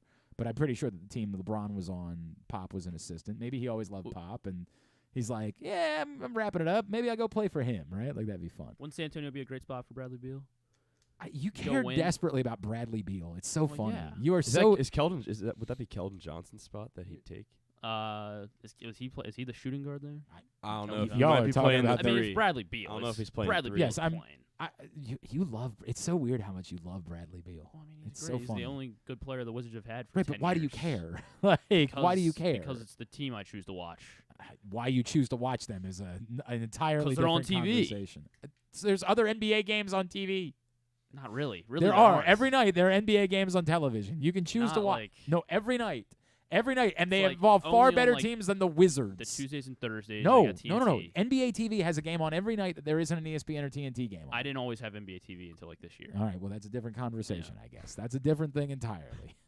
I just can't imagine a human being choosing to watch the Washington Wizards, like, and saying. And they're the games I've gone to, so yeah. Okay. That there's a team in Wiz. Philly. It's not that. I know where you live. I would It's not root for. You don't have to root for them. It gives you the ability to watch games. But that turns into rooting for the. Yeah. I just can't. I like Matisse Thybulle, and then Okay, you're putting yourself through. Actually, Like not on Glenn, the if Sixers you went fan. to every one of Griffin's men's league baseball games, you'd eventually like sort of become a fan of it. Exactly. Right. Yeah. Right. Sort of. Or I could just Stockholm not syndrome. do that. It's- Like that would be the other option. it's is I just Stockholm not syndrome. go to all of those games. But if I filled in, would you come? If it was both of us No. to see me play right field, Sorry, pal. and blow dandelions out there. But I wish you well. I hope you have great success. Thanks. Look, man, I still think that LeBron's going to stay a Laker. That's like I think he's going to do one more year in LA, and then he's going to go wherever Bronny goes, and that's going to be how it goes. But it is interesting, as I said yesterday, if he's decided, like I'm going wherever Bronny goes, then maybe he just doesn't care about. Like he knows he's got 1 year, and maybe he looks around at LA and says, if I'm going to be expected to be the guy, I know I can't carry a team to a title. Like it's miraculous that we did as much as we did this season. At 38 years old, right, yeah. I can't carry a team to 8 more wins. I'm not going to be able to do that. So maybe he's enticed by, let me find a situation where I have friends and other guys that, like, I can be the guy on some nights. Like, on some nights I'll be the guy. Like, there's definitely no world in which LeBron James won't ever be the guy. Phoenix? No. I mean, financially it couldn't even work. They don't have enough. They don't have enough. They didn't have enough financially. They need a bench. Like, they need actual guys that can knock down a three Yeah, every they have now and then. LeBron and Kevin Durant. It sounds good on all in paper. their 30s. Who's shooting threes? LeBron will make, he'll go 1 for 19. Correct, So he'll yes. make 1. Yeah, he's Cameron got Payne, I get, but that No. doesn't even count. No, every time it's painful to watch Cameron Payne try to shoot threes. What is that? Yeah, what are you doing? How has no one fixed that? How? So unfortunate. He's like somehow taking an angle that doesn't even make sense. He's not even shooting it in the direction of the basket. You're like your body is facing the bench. But then Jokic does the same thing, kind of, with his back to the. Yes, but Jokic is the eternal leader in just tossing the ball up in the direction of the basket and somehow it goes in. Like we'll never see anything like it in our lives. Him and J.R. Smith, man. Jokic is better than J.R. Smith in that No capacity. Doubt. It's insane the number of times that he's just wildly, let me just toss the ball up, and you're like, that's going to end up in the fourth row. Nope, it's in the hoop. Okay, sure. Why not? I don't know, man. I don't know. It's also frustrating there's no basketball tonight, although it actually works out. Today is my son's 6th birthday. Happy birthday to my Sammy. He turned 6 today. Here's how we're celebrating his 6th birthday. We have to do a sleep study with him. Wait, for like school? Like, no, this is for like his health. Oh, okay. Like, cool. Which is also weird because I don't really think there's a problem, but my wife, whatever she told the doctor was like, oh yeah, we'll do a sleep study. So he and I have to go to like an office somewhere tonight at GBMC. Okay. Where they're going to monitor him sleeping, and I just got to like camp out in a recliner next to him. So tonight's going to suck for your boy. Bring a pillow. And they're like kicking us out at like 5 a.m. Like, yeah, you're right. That's it's just awful. Tonight is going to suck. Well, happy birthday, Sam. Yeah, happy birthday to Sam for sure. But then that's the other thing. Hopefully he sleeps tight. So she told me about the sleep study. She's like, so we got to do this. I'm like, all right, that's fine. And she was like, and they want to do it on June 6th. I'm like, that's his birthday. She's like, yeah. I'm like, we couldn't pick a different day. We couldn't say, hey, how about June 7th? How does June 5th sound? Like, by the way, this is what he requested for his birthday. Chick-fil-A. This is a winner right here. This is my guy. This is my guy. This is my guy. He's like, nice cheap dinner. I love that. I'm all in as he requested Chick-fil-A for his birthday dinner tonight. So we'll do that.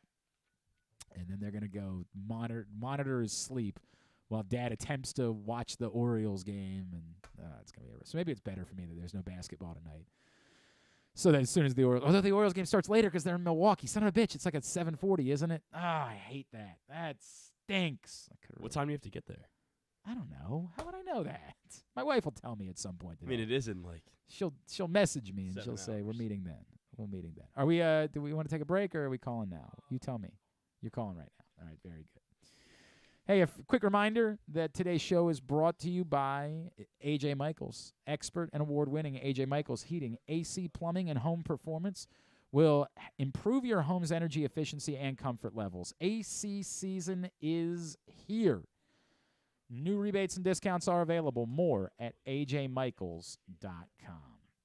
All right, as we continue along here on a Tuesday edition of GCR, I did not realize the announcement was coming this week, but my friend Heather Dinich over the weekend shared a tweet that made me very happy. I said, you know what? Heather's right. And she mentioned that she had spent some time with Ralph Friedgen. She said, I just hung up with former Terps football coach Ralph Friedgen. Man, what a trip down memory lane. He hasn't changed one bit, still as honest and candid as ever. Should be on the next Hall of Fame ballot. To win as consistently as he did in College Park was a true achievement. There's no doubt about that. And I've said over and over again, it's a miracle what this man accomplished during his time at the University of Maryland. He is officially on the College Football Hall of Fame ballot this week. He is Coach Ralph Friedgen, and he is back with us now here on GCR. Coach, it's Glenn. It's been too long. Hope you, your family are doing well. Thank you for taking the time for us this morning. Well, thank you for having me on, Glenn. How are you doing? I'm all right, man. My kids, I know when I was down in Charleston, I think you saw my little one kind of peering through the window. My kids are now 8, and my younger son is 6 today. So I've got my hands full, to say the least, at the moment with 2 little boys running around. Sounds like they need another trip to Charleston. You know I'm down. I loved it. I absolutely love being down that way. How's the? I got a bigger boat now, so your family can get bigger. I tell you what, I'm gonna bring the kids. I'll call my buddy AJ Francis. At some point, we'll all make the trip down together. All right, we'll all come down. I look forward to it. We'll all come see you. Coach, I know that you never got into coaching for things like the College Football Hall of Fame. I understand that's not what this was all about. But what would it mean to you, like now that your name is on the ballot, like what would it mean to you for your time to be recognized with an honor like that? Glenn, I've never been a big guy as far as awards, and I've got a lot of them. I actually wrote a poem.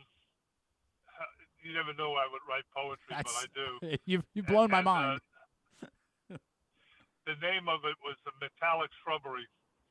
But to be inducted into the National Football Hall of Fame would be a lifetime achievement for me. It would be something that I would cherish the rest of my life. And, it's something that I always looked up to. Every time I go to Atlanta or to the Peach Bowl, we go to the Hall of Fame in Atlanta, and you just see all the great players and great coaches. And it brings back so many memories to me of my interaction with all of those people, that to be actually one of those people would be a tremendous honor for me. What Heather said to me was so important, and I've talked about it a lot. I think that people get caught up in win totals and maybe miss the difficulty that a win at Maryland should probably count a little bit more than a win somewhere else, given the difficulty of the job that you had to do. Do you feel like people understand exactly what the circumstances were that you had walked into? And maybe they should have, based on how things have gone, other than we see Mike trying to turn things around now. But, do you think that people fully grasp why maybe simple wins and losses aren't an easy way to define exactly how difficult of a job it was that you had to do at Maryland? I think some people in the Maryland area realize that, but nationally I don't think it's that well received or even remembered. If you just go back and look at how many winning coaches that there have been at Maryland. When I came there, they had 16 years of losing. They went to one bowl, which they tied. The morale was down, attendance was down, the budget was down. Went into a really a tough situation, but it was one that I really wanted very badly. Mm-hmm. And I feel like the good Lord put me there at the right time, at the right place, with the right people, the right support. I inherited a bunch of kids that, just wanted to win. They were so tired of being 5 and 6 and not going to bowl games that their whole goal was to win 6 games. And to be honest with you, that was a disappointment to me, but because I had never looked at it that way. But I kind of understood their feeling, and they worked so hard for me. And then I was able to hire, our administration, Debbie Yao, allowed me to hire a really good staff. And you're not going to be successful without a good staff. And I had 2 great coordinators. When she interviewed me, she wanted to know who I was interested in hiring. And I said, well, I've been waiting 33 years for this opportunity, and I have an A list, a B list, and a C list. She said, what do you mean by that? I said, well, I never knew what kind of job I would get, so I kind of go on what's the finances, who I can hire. I said, if you're on this list, you're a good coach. It's just who I think I could hire for what I could pay. So she showed it to me, and I said, well, I guess we're dealing with the A list. And I was able to hire Gary Backney and Charlie Taff, and I inherited some good coaches in Mike Loxley and James Franklin. And, we were a good team. We operated well together, not only as a football coaching staff, but as an administration. So right. I'm very appreciative of that. Coach, you mentioned the 2 guys that stayed around, right? I wonder, did you know, right? We're seeing the job that Mike is doing now, and the affinity that I have for him and how much he, like you, loves this job and wanted this job and cares about this place, and it's not a stepping stone for him. It's where he wants to be. But did you know, when you met Mike Loxley, did you know there was something special about him even back then? Did you, were you like, I need this guy around, he's a little bit different? Or was he too young for you to have a grasp for it, and it was more, hey, it just worked out that he continued on that trajectory? Well, I didn't know either one of them. And Debbie encouraged me to keep them on and just see how they were. But it wasn't a demand. It was, so, right away when I took the job, it was just us 3, and I had to get right out in recruiting. And when I got into the homes, and they were actually more versed on Maryland at that time than I was. Sure. And the tough questions got answered, they had the answers. They were good. They were really good. So I was impressed with how they handled, tough situations. I felt like I could teach them what they needed to know as far as fitting into my system. So again, I think I was in the right place at the right time to be able to hire good people. And I think both of them have proved that they're very good coaches and very good recruiters. And I think Mike's doing an unbelievable job. I think it's a little different job than when I took over, but I still think it's a very difficult job. He has just different problems than I have. Sure, right. I don't know how you do it today, really, to be honest with you. No, I mean, but he, I'm very proud of both of them, particularly Mike, because Mike had wanted this job for a long time. Yep. I think he's had it a couple times. I tried to hire him, when I gave up being the coordinator's job, and in fact, I talked to him for 3 hours in the parking lot of the Marriott Hotel in Greenbelt, and my car battery ran out at 2 o'clock in the morning. I've never heard this story. Wait a second. Yeah. That really happened. You could ask him about it. Oh, man. I had to try to get somebody to jump you at 2 o'clock in the morning. It's not easy. and what really irritated me is I didn't get him.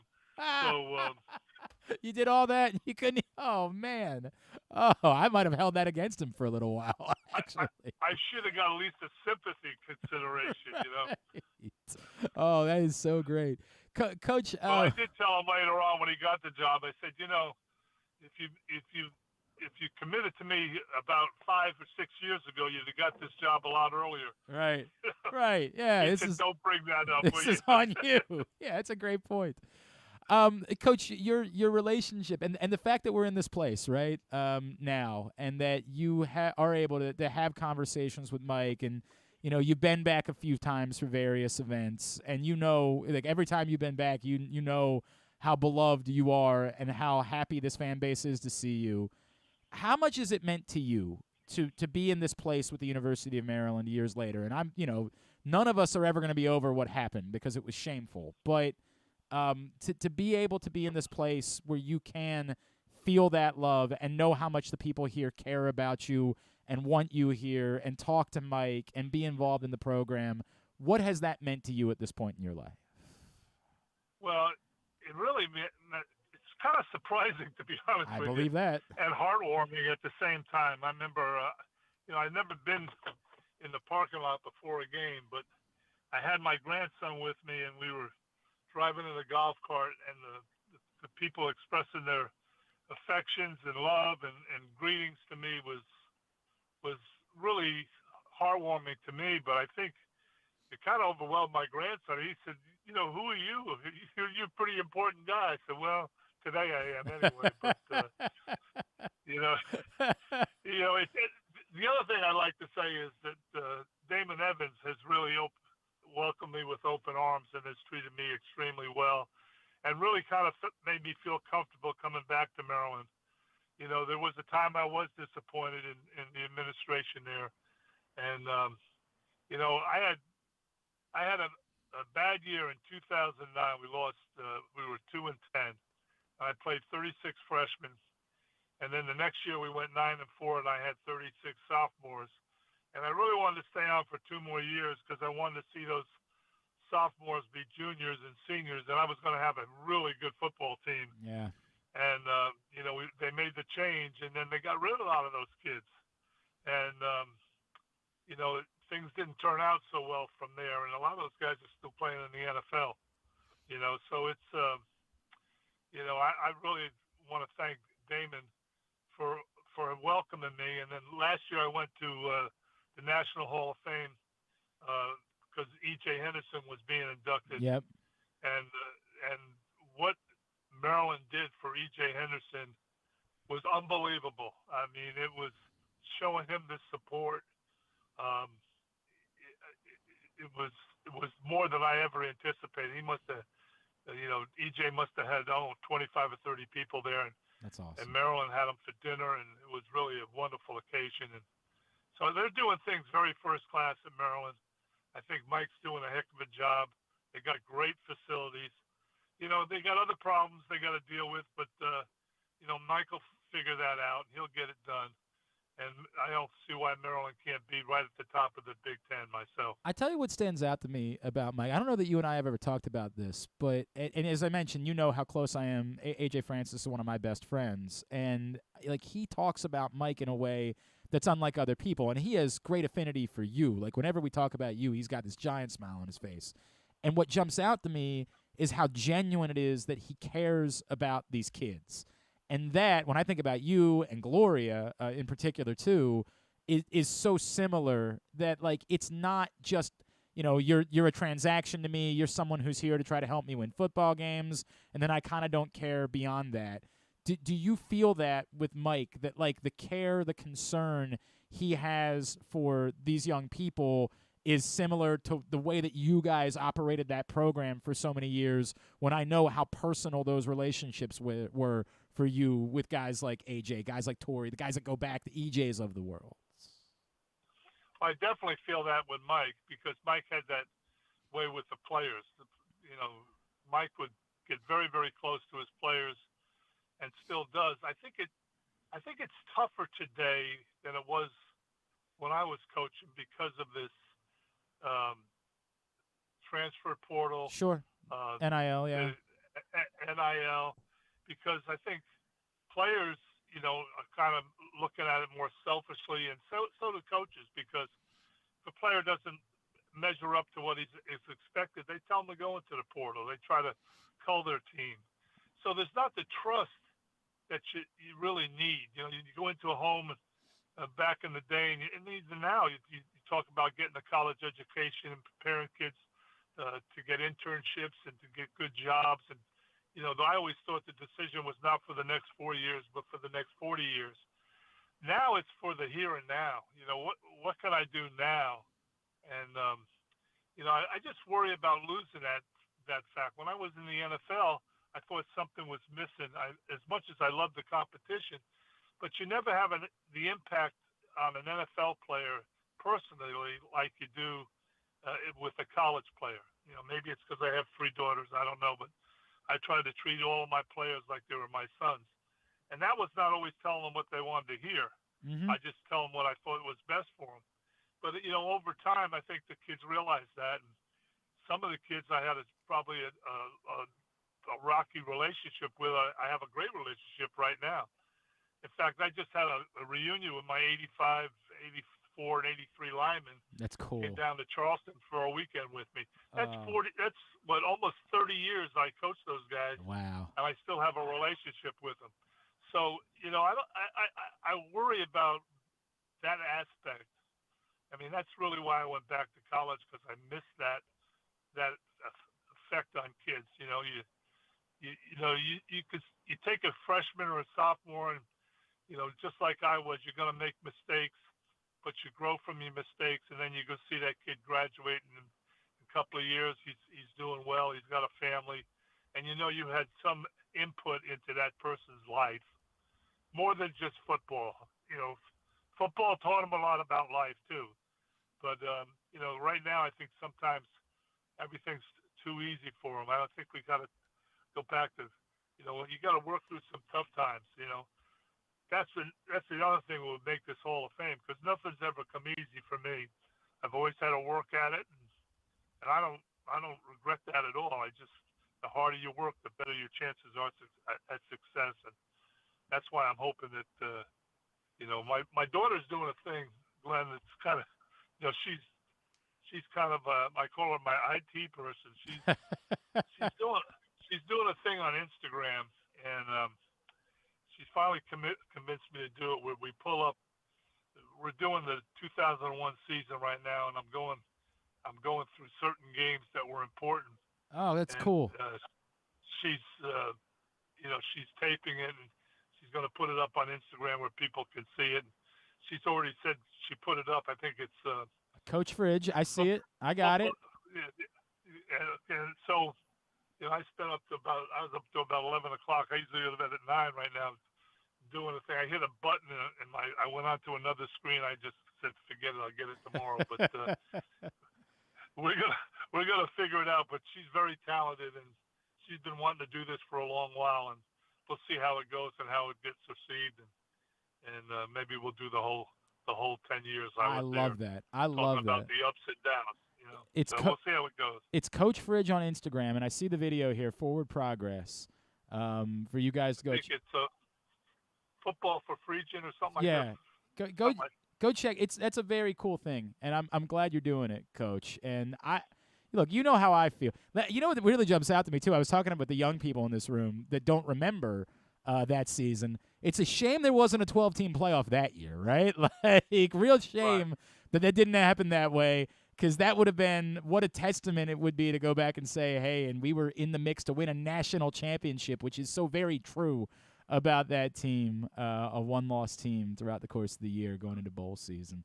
I watched, like, I bought a big screen TV, I don't know, 72 inches or whatever, so I could do picture-in-picture and actually see the pictures, So I watch about 4 games at a time, sometimes 5. I could switch it off. And I make comments of the game. So my daughter wants to film that. I call them, dumbass plays and this and that. So she thinks it would be great that I would be able to comment on everything. I love that. Football by Friedgen. Football by Friedgen is the Instagram account. It's a new one. Football by Friedgen. Let's tweet about that, Griffin, and tell people to go follow it. Football by Friedgen is the account for you to go check out. That is great stuff.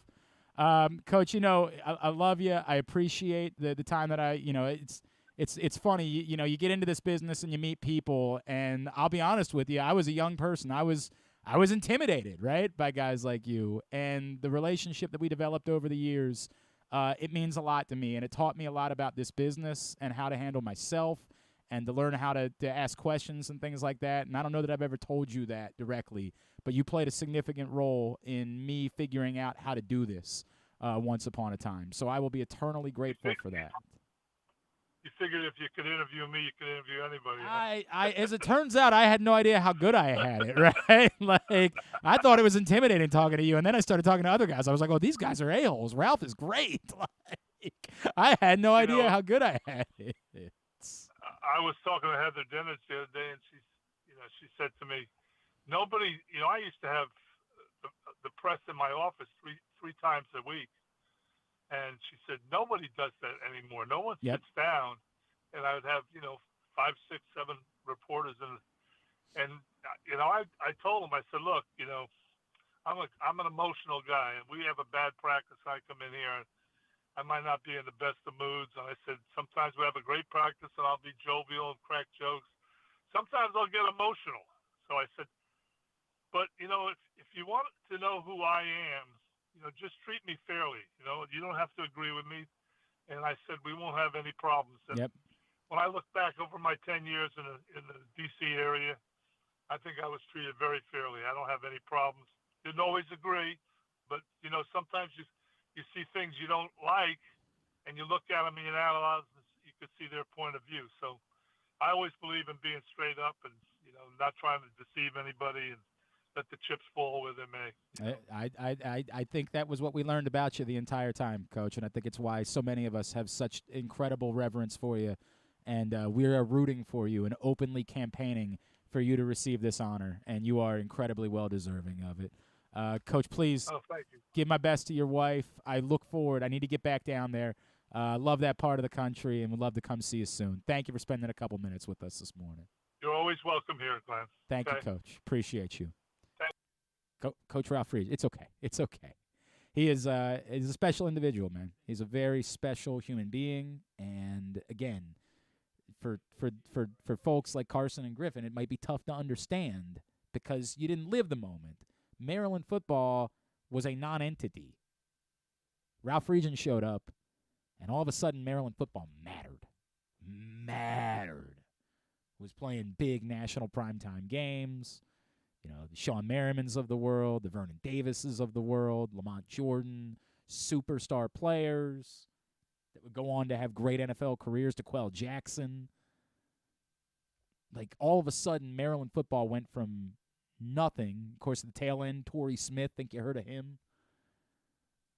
Went from nothing, a pimple on the buttocks of college football to being an extraordinarily relevant program, not just locally. Like, that's the funny part. Like, right now, Maryland football does kind of matter locally. When the games are played on Saturday, people are inclined to watch. There's a little bit of life there. There's a hope for a next step. When Ralph Friedgen arrived, Maryland football didn't even matter locally. You weren't inclined to tune in and watch on a Saturday. It went from that to Maryland football mattering. They would talk about Maryland on College Game Day. Like, they would talk about Maryland. Like, that's how much Maryland football mattered in those early years with Ralph Friedgen. I can't say enough about his deservedness for the College Football Hall of Fame. His job 75-50 is the record that you see, and you're like, Hall of Fame? Really? Because if you didn't live it, if you weren't here, if you don't understand the impossibility of it, you'll never be able to get it just by looking at wins and losses. You'll just say, dude, he won 25 more games than he lost. Like, how's that a Hall of Famer? And you can't define the job that Ralph Friedgen did in building Maryland. I was appreciative of Heather because she has this very large national voice within college football. And for those that don't know, Heather Dinich from ESPN, like, cut her teeth out of college. She cut her teeth covering Maryland for the Baltimore Sun. And, I got to know Heather really well. She's a good friend, and I love Heather. And she has, because she matters so much in the college football landscape, a very powerful voice. So I appreciate her using it. And she knows. Like, she can define the job that Ralph Friedgen did. She understands it in a way that not everyone understands. Our buddy Patrick Stevens understands it. Like, ask him. Go talk to Patrick. And Patrick's not even a football guy, right? Like, he's a basketball guy, lacrosse guy. But at the time, he was covering Maryland for the Washington Times and for the Diamondback as a student even before that, right? And he knows damn well how impossible it was what Ralph Friedgen accomplished at the University of Maryland. So, like, I don't know the voting process because we don't pay attention to the College Football Hall of Fame that much, right? Like, it just doesn't. It's not like the Baseball Hall of Fame where you know who. I don't know who is in charge and who makes these decisions. And that's a great point, John in Little Rock. Let's not underestimate the massive work and achievements he made as an offensive coordinator either under Bobby Ross at Maryland. Another 1,000%. It's what got him into the NFL, right? Like, before he was ever a head coach at Maryland, Ralph Friedgen had made a name for himself as an offensive guru, going from the O-line coach to being offensive coordinator at Maryland. Then he went on with his buddy George O'Leary down to Georgia Tech and had a good run there. I think, did they win the national championship? Am I remembering that right? Georgia Tech? Oh, God, this is going to drive me nuts. In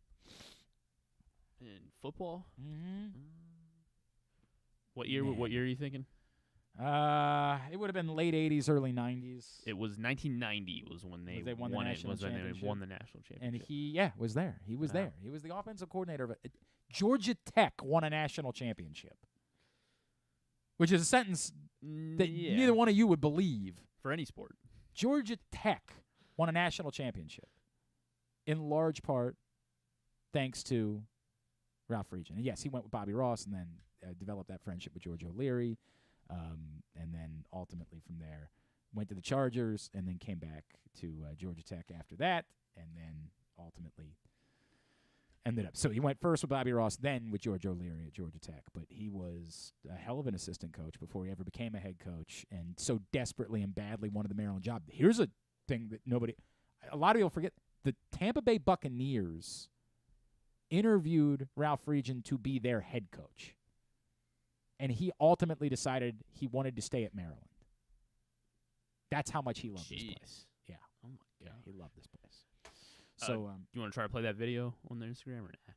the one that he did? Yeah. Oh, I don't know what I don't know what I'm getting into yet. So why don't we watch that and figure out what it is, and then maybe we can share it from there. All right. Love Ralph. Just somebody I care about a great deal. I'll never waver off of that. You make relationships in this business, and I meant what I said. Like, I was a young kid, and I remember the first time I needed to talk to him for something, and he invited me into his office. He just, and it's a different world, right? Like, back in that day, you could reach out to somebody. I don't remember who was the sports information director at the time, but whoever I reached out to, the follow-up wasn't from them. The follow-up was a phone call that I got from Ralph Friedgen. Like, I went from calling and saying, hey, I'm working on – I don't even remember. I think I was working on a story about Aaron Henderson and – now, that wouldn't have been the first time. I do remember that one being one. But, like, the first time I ever needed something from Ralph Friedgen, I was working on a story. I was writing for a very small paper. I was working on a story, and I got a call – or I realized I needed a quote from Ralph Friedgen. And I called the Maryland sports office and left a message. And the follow-up I got wasn't from them. It was from Ralph Friedgen, who said, I'll talk to you over the phone, but I'd rather you come down here and sit with me in my office. And I was like, okay. So I, the next day, got in my car, drove down, and sat in the office with Coach. And we, had a lengthy God, I wish I could remember what the story was about. Because I do remember us having. Do you think it should be archived somewhere? I don't even know which paper. I was writing for so many tiny No, these are podunk paper. I mean, this was like, like the Perry Hall. God, I don't even remember the names of these papers. I think it was the Catonsville Times was one of them, but they don't have this stuff, registered. There was definitely an Essex paper that I was writing for at one point. You were just picking up whatever gigs you could get. And I would pitch story ideas. I remember pitching the story idea of Aaron Henderson and Keon Lattimore were both playing at Maryland at the same time. And, of course, Aaron's the younger brother of EJ. Keon is the younger brother of Ray Lewis. So I was like, that's a neat kind of story about these two guys that share something in common, being the younger brothers of, high-level players. Not trying to say that EJ Henderson was ever quite Ray Lewis, but EJ Henderson was he's a college football Hall of Famer. He was a high-level NFL player. I'm going to guess he made a Pro Bowl at some point during his career. I don't know. He was a high-level player. So it was a neat story. And I remember pitching this idea to a couple of these little podunk papers that I had been writing for at the time, and one of them saying, yeah, we love that. I mean, God knows, they might have paid me $50 for it. I mean, these were not money gigs. These were just, I wanted to do it. I was cutting my teeth, and I was trying to sell anything. And I remember Ralph saying, well, we have practice on Tuesday. It'll end around 7. You can talk to the guys then, and then you'll come up and sit with me afterwards. And I just remember sitting, and he was like, you want to order some food? It was just, we had now connected a couple of times, and we were starting to develop a rapport. And I was like, man, this is awesome. I don't know why I was intimidated by this guy. You were like Trent Krim. You were just right, sitting in with the team all year. Yeah, it wasn't quite that. I wasn't a desert. What are the dogs? Or the Diamond Dogs. I wasn't a diamond dog. No, but might have been if you stuck around.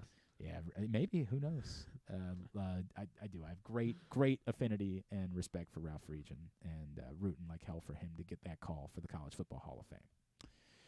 All right, we are winding down for a Tuesday edition of the program. Don't forget, PressBoxOnline.com/contest. That's where you go. Sign up to win 4 tickets to all the area minor league teams, plus an Easy Pass Maryland on-the-go transponder preloaded with $25 and a $50 gas card from Royal Farms.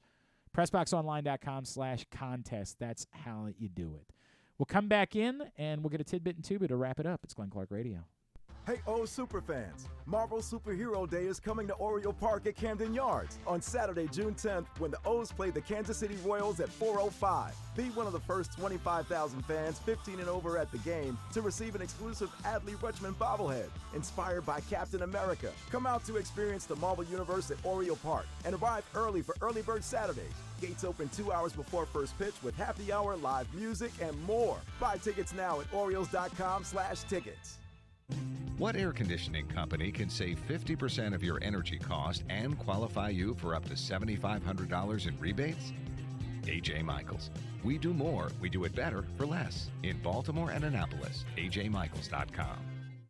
The latest edition of Press Box is available now. On the cover, Luke Jackson looks at the pipeline of talent still to come for the Orioles, diving in on last year's #1 pick Jackson Holliday and other top prospects like Colton Cowser, Heston Kjerstad, Kobe Mayo, and more. Also inside, Todd Karpovich profiles Orioles pitcher Kyle Gibson, and Bo Smolka breaks down what progress would mean for the team's 2022 draft picks in their second pro season. Press Box is available for free at over 500 area locations, including 60 Royal Farms Farm stores, and you can always find the entire edition as well as the best daily coverage of the Orioles, Ravens, and Terps at PressBoxOnline.com. The All-America Senior Game powered by New Balance will be back at Johns Hopkins Homewood Field on July 29th. The most decorated girls and boys lacrosse players in the country have been invited to play in what is the premier lacrosse event of the year. Every college coach wants their players in this game, and if you dream of being in this game, you start by trying out for one of your regional underclass teams this summer. The best against the best. Get your tickets now at allamericalacrosse.com. Costas Inn has been serving up delicious steamed crabs for over 50 years. Lately, the crabs you want to eat when the weather warms up have gotten harder and harder to get. So get your crab-eating game plan in place. Make sure to stick this number on your fridge, 410-477-1975. Call ahead and reserve the size crabs you want. You may be able to walk in, but you may also be disappointed at the size or maybe even get shut out altogether. So call ahead, have a plan, and then arrive on your crab-eating vacation. Costas also has delicious crab soup and crab cakes. The Costas Inn at 4100 North Point Boulevard. For more than 50 years, they've been satisfying crab lovers in and around Baltimore. Make the most out of every day in your Toyota RAV4. Available in hybrid or gas-only models. A RAV4 can get you where you want to go in style. Check out buyatoyota.com for deals on new RAV4s from your local Toyota dealer today. Check out PressBoxOnline.com every day to find daily winners and betting advice from Jeremy Kahn. And if you want some advice about life decisions that you probably shouldn't make, here's Glenn Clark. Novak Djokovic dropped his first set today against Karen Khachanov in the French Open quarterfinals, but he's bounced back nicely. He is looking to go up a break now. He's up 2-1, looking to go up a break in the fourth and start to put this away. Big one later on today. The night match in Paris is the quarterfinal. Boy, they did Carlos Alcaraz 0 favors. He's got what? Tsitsipas today. Then it would be Djokovic. If he gets that, it would be Djokovic in the semifinals. And then the bottom half of the bracket stinks, but it could be Zverev, which I'm rooting for. Anybody but Zverev is how I feel about the bottom half of the bracket. Or the draw is what you call it in tennis. The bracket, yeah. But yeah, no, they have to go. So that we understand. They have to go thank you. They have to go Tsitsipas, Djokovic, and the final is. That is a lot. Like, Tsitsipas, an incredible clay court player.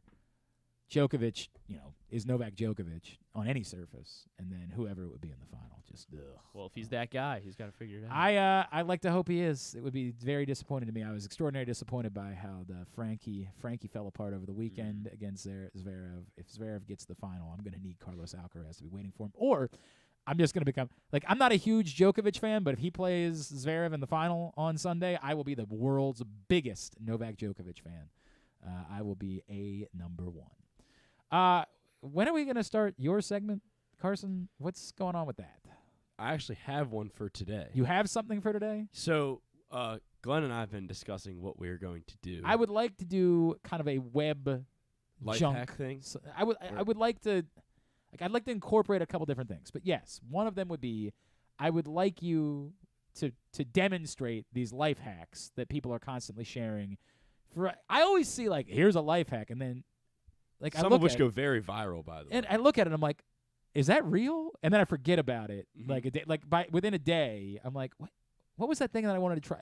I wanted to try a different way of slicing a pineapple, and I already forgot what it was that I wanted to do in a different way of slicing a pineapple. You are going to actually demonstrate some of these life hacks. Yes. So, by the way, I found $17 overalls on Amazon. Oh, I wanted. Could you please get on that? Okay. I wanted to. If you need me to pay for the overalls, no, I will pay for the overalls. Okay, I can buy. I'll do it. I get the overalls. It's okay. So this one particular, the video is actually, I don't know how many likes it has exactly, but it was quite a few. I encountered it earlier this week. Basically, so. Right now, a lot of people are into vintage T-shirts and sort of repurposing them and giving them a second life with you wearing them, like shirts from the 90s and stuff. But a lot of them are small, or you wash a shirt and it comes out of the dryer and it will have shrunk. So there's this video that's going around, and apparently this works. If you take your cotton T-shirt and you put it in either a bucket or your sink that you put the drain in or whatever, bathtub of warm water, and then conditioner, like hair conditioner, and you put the shirt in there for about 2 hours, and then you wring it out and you air dry it. You don't put it in the dryer, you just air dry it. it can increase the length, and then I don't know if this would be width or sleeve length, by up to 2 inches. Really? And all you have to do is, while it's damp, you kind of do some pulling on it, and then you just air dry it. Can I say and it can increase the length by 2 inches. This is a And then lot you can of wear the work. shirt. It's a lot of work for, like, you can just buy a new shirt. Yeah, but if your shirt This that doesn't has, But have you ever have a shirt you really like, I know and then you if- shrunk it in the dryer on if accident? your though? old Grateful Dead T-shirt, starts to wear out. This one to me does not come off as much as a life hack as it comes off to me as, like, A waste of time. kinda like. But like, you've never shrunk a shirt? Like, it's happened to me And on I multiple live with occasions. it. I think this is part of me, like, I live with it. I just get a different shirt. Right. Like, That's there true. are other shirts to be had. Here's a life hack is I don't feel like If you're ironing. out of pickles, here's a life hack. If you're Yeah. out of pickles, go get just actually get a cucumber and then pickle it over the course of a few days. Right, that's not a And- life hack. That's just how you make pickles, Griffin. You're not like you've missed life hacks. Well, no, that's because that's not really a life. Oh, it's you're like comparing 2 it hours. to this, right? yeah, Got it. to Okay, now I get it. I get it. That's not really a life hack. It's just work. what I'm saying is like a life hack to me is I don't want to have to iron a shirt. Like if I got a big boy job that required me to, like I don't want to have to do that every morning. I don't feel like ironing and pressing a shirt. So somebody has, when everybody's like, "Oh, just hang it up in the bathroom when you take a shower and it'll get all the wrinkles out." Well, it doesn't actually work. It's just something people say. But then somebody decides like, "Hey, if you, have a candle, you can leave your shirt sitting by that candle overnight." And that like again, sounds crazy, but then all of a sudden you test it and you're like, holy crap, this really works. Well, that's a life hack now. You have done life hackery for me because now I don't have to wake up in the morning and iron my big boy shirt for my big boy job at Super Mega Corp. This comes off as an extraordinary amount of work where like, yeah, it might work, but is it really a life hack or is it just... If you got a T-shirt, I'm gonna say really this, Glenn. like, What if your red Under Armour polo that you wear?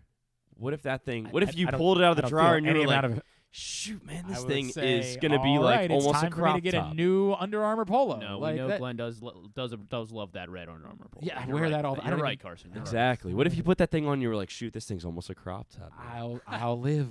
I would say maybe I need to go spend a few more minutes at the gym. That might be what it is that No. I just Just I a don't, couple minutes, that yeah. doesn't come off as life hack to me as much as it comes off as a different, like, it's an amount of work you can put into something and can accomplish a goal, but I don't know that it's a life hack. A life hack to me is work smarter, not harder, right? Like it's you think you need to It's more of a money saver, I guess, because you Money- don't have to go spend $30 on a new T-shirt if you made a mistake and put it in the Your dryer. old for pal too long. GC will not be spending $30 on any T-shirt ever. That day, whenever every time I go to a concert, I'm like, I really want some merch, and then I walk up to the merch table and I say, no, I don't. I'm good. I really don't want that merch. I love you guys, and I'm not. I was at Blink-182 a couple Fridays ago, and I love Blink-182, and I would like to buy some Blink-182 merch, but I'm just not gonna be price gouged. Like I will never be price gouged. You're not going to get me to spend that amount of money on a T-shirt. It won't happen ever. Ever, ever, ever, ever, ever, ever. Yeah. I'll go to birdlandsports.com and order my T-shirts for much more reasonable prices. And they'll be great, and they'll be fun. You're not going to gouge me on T-shirt prices. That day will never come. I'm sorry. I am fighting a one-man war. I understand. Yeah, I have many times, and I probably will continue. Most people will. I get it. I understand that. I am fighting on my own in this situation, and that's why we're losing, and that's why I'm trying to fight inflation by myself, and just say I refuse to pay your prices. I flatly refuse. I flatly refuse to do it. So, were you going to attempt to do that at home and then bring in the? Yes, because I have a shirt that I don't think that works for the segment, man. I think the segment, you have to demonstrate something in front of us. Like I'm telling you. Yeah, that was the problem with like, this one. Like slicing a pineapple in a way that like we've never seen. Like that type of stuff is there. It's on TikTok. It's on YouTube. People doing that type of stuff that you could bring in and demonstrate for us, and hopefully not lose a finger, or maybe for the sake of I got good knife skills. I got do good you? knife skills. Can you sharpen your own knives? If you give, I mean, I don't have when I used to work in a restaurant, I can, but I don't have one of those. The thing, I don't have one of those at home, but I know how to do it. All right, that's the type of stuff I want you to do. Okay. The only reason I picked the shirt one is because it had it had at least 1 million hear likes, you. and all the comments were And like, "This actually works." And I dig that. I would just like it to be something we can actually show and tell. Is what I Yeah, mean that checks. I get on that. the show. That checks I out. want you next Tuesday to have. I keep bringing up the pineapple. I swear to God, I saw a video one Glenn time. really wants pineapples. So Yes, bring it I over. would really like Okay. some delicious. Oh, you know what I do want to try? Just apropos of nothing. A friend of mine's daughter who lives in Florida, who's never lived here at any point in her life, just tweeted all she said on Twitter the other night. I saw her tweet, pineapple in Old Bay. Oh no, It's like tahini, like watermelon and tahini. It's like that. So this is exactly Okay, yeah, so a so little all bit- she Is said, that a life hack, Okay. though? no, it's not a life hack. I said it's unrelated. I literally said the words unrelated. Did you not hear that? No, I did. Man, I don't know if I heard it. all I saw her tweet was pineapple in Old Bay. Now I saw her when we were down at Disney in January, so I wasn't. It wasn't creepy for me to I've known Kadena since she was like a baby because she's my friend's daughter. If you say so. I swear to God, and I love her. She's a good kid, and all she said was pineapple in Old Bay, and I just responded back, "Go on," and that's exactly what she said. She's like, "It's like tamarind. It's just you're replacing tamarind with Old Bay," and I said, "I'll subscribe to your newsletter. Like, we can do this." So we want to do this next Tuesday, or So what? It's unrelated to life hacks, though. But what it sounds like is if I can find a still life need hack to- on a good way to cut a pineapple, then I can cut the pineapple and we can do both we can things? put some Old Bay on it. We can try it. I'm not opposed to all of the above. But this requires me to find a good way to cut a If pineapple. I'm being Like, I honest don't- with you, the only way I know how to cut a pineapple what is is the what regular is it? way. It's tamarind. Is that what it's called? Well, like I know that like if you Yeah, take watermelon and put this stuff called tahini on it, the Tahini. seasoning, That's what it's called. and that's Tahini, like a thank you. combo. It's like a Tahini. sweet spicy that people Yeah, like. tahini and pineapple. So, like people literally call them like pineapple pops. Mm-hmm.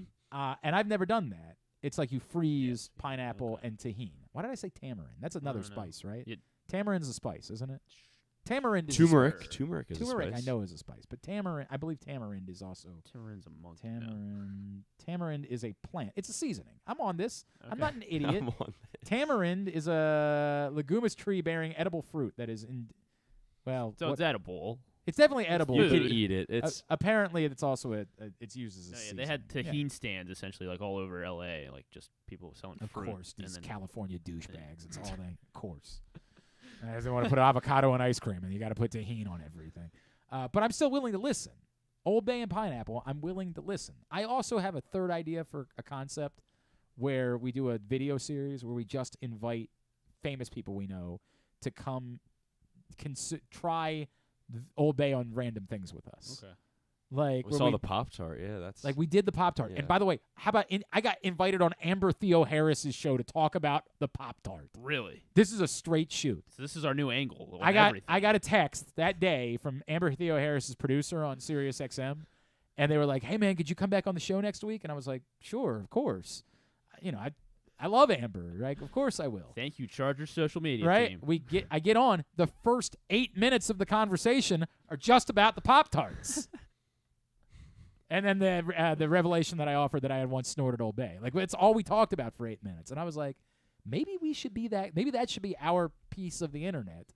Is that the we, Old Bay guys? Like, yeah, we're the Old Bay. Like, we call up, friends of ours. I call Josh, and I say, Josh, why don't you come down? Next time you're down, tell me when you're here. And we'll do a bit where we try, like, 2 different random foods that we just incorporate Old Bay with. And we'll be that'll be our niche of the internet, is being that guy. My dad keeps Old Bay on his keychain. You never seen the portable ones? That's next level. He puts I'm telling you guys, he puts it on spaghetti, Chinese food. My dad keeps all of his Old Bay cans in like a graveyard in our basement. He has all of them. Smart man. There's probably like 100 of them. My dad's the biggest Old Bay proponent I've. Well, I mean, but that's if what I you're try listening, to, Dad. I try to explain to people. It's just who we are as a people. It's just what we do. Like, you can knock us for it, or if the Chargers thought they were making fun of us, and all we saw was like, yeah, we try that. Like, they thought it was a joke. Like, all they do is put Old Bay on everything. We're like, yes, that's an accurate statement. You should about see the how look we- on some people's faces in like a nice restaurant. My dad pulls out of his pocket this little Old Bay can on a keychain and just. All right, opens so it I up want to and do puts both it things next Tuesday. I want you to have a life hack prepared for us. Okay. But Griffin, I'd also like for you to do the pineapple Old Bay bit. If I can't find a good way to slice a pineapple that counts as a life hack, I'll just bring in some some sliced pineapple. Well, you guys can talk about this, the two of you, and prepare this. okay. I want you to have a show and tell life hack. Okay. And I want us to also do, and if they combine in some way, great, right? Like, all good. But I also want us to do the Old Bay and pineapple bit Do you have to do it frozen? We could just do it. No, I've also seen like people eat like I know I keep going back to watermelon and tahini, but I've seen people like cut watermelon and just like take the tahini thing and just put it on top and eat it. Why do you need to improve watermelon? It's effing watermelon. It's the most perfect thing that's ever existed in the world. Why are we trying to improve it? It's an overrated fruit. I made Paul eat a mustard watermelon once because he lost a bet. Literally just covered. It's like a summer cookout like gone wrong. God, it was so wretched. Yeah. Oh. He made a face. It was very bad. All right, we're doing both those things next Tuesday. Okay. Right? And let's start thinking about making that a video segment that Just different foods that we can own a piece of the internet by like doing call it like an interview series, but it'd be short. Yeah. Think about friends that we have, people that would be willing to do it with us, that we could call upon and say, hey, we need you to come over one day, sit in with us, and we're going to try a couple of various, and I think that should be our shtick moving forward. I think we should be the Old Bay guys moving forward. All right. Old Bay milkshake, like that'd be. I'd try that. I guarantee that. You ever had like an Old Bay bacon milkshake? Would probably be so good. I guarantee you can order that at many places around Old Bay town. pickle, just. Well, though you can buy Old Bay pickles. Like they sell those. We got to even really? be more creative than that. Like we got to think about things that Chinese food with Old Bay. We got to think about things that nobody's thought about. Pizza. It's actually pretty good on spaghetti. It's like a sin. I've never if you're tried Italian, it, I guess that's a sin, but like it's really good. No, I guarantee on it's quite good. I mean, like I can some Old Bay meatballs, like all of that sounds really good to me. That sounds incredible. We got to think outside the box, like the Pop-Tart thing. Nobody. By the way, apparently they do like there would cereal. There's a new Frosted right? Flakes with Old Bay. I'd try. We're like, there's no way this would work. Imagine if we invited Cal Ripken to come in and do like Old Bay milk, right? Like that's the type of stuff that I think we should be doing. I think we should be trying to do that somewhat frequently, where we invite our friends to come in and hang out with us and try Old Bay things. All right. All right. That was just an idea that was floating around in the back of my mind. It's already 12:30. We got to go. We haven't even done Tidbit because I've been spitballing this. Yeah, Tidbit. Who's it brought to you by? It's brought to you by PressBoxOnline.com/offers. That's who it's brought to you by. PressBoxOnline.com/offers. Get $150 in bonus bets from DraftKings after placing your first $5 bet. See this and other great sportsbook offers at PressBoxOnline.com/offers. This is the type of thing we should be having pre-show meetings about. Instead, I just do on the air. Like, this is the problem that I have, is that's a pre-show or post-show meeting, and I just... Well, we should have been off the air 15 minutes ago. 100%. Before, real quick, I think David Du Bois will be a great candidate to try some of these things. Just I just had to throw that. The fact that he came in and tried the what it is? Peanut butter pickle pie. Yeah, we're like, you want to try some peanut butter pickle pie? And he was just like, okay, yes, 100%. We would have him in. So last night, even though nobody watched the hockey, was the second most combined penalty infraction minutes in a Stanley Cup game. We call the interview series Clickbait, but we make it B-A-Y-T, Clickbait. Okay. All right? Throw it down as an I like idea. that. Get on that. Hold on, let me just make sure we don't forget. Clickbait, right? That's a pretty good idea, isn't it? Sure. Yeah. Does that work? Will people get, because they see it. They'd see clickbait.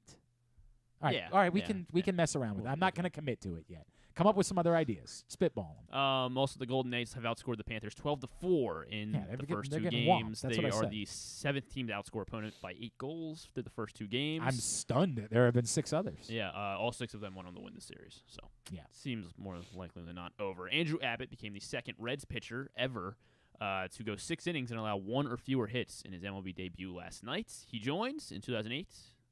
His debut in Red. 08 was Cueto wouldn't have been 08. Really? Johnny Was Cueto. Yes. he still all the way back in 08? Yep, Damn. Johnny Cueto in his debut. 6 right. innings, 1 hit.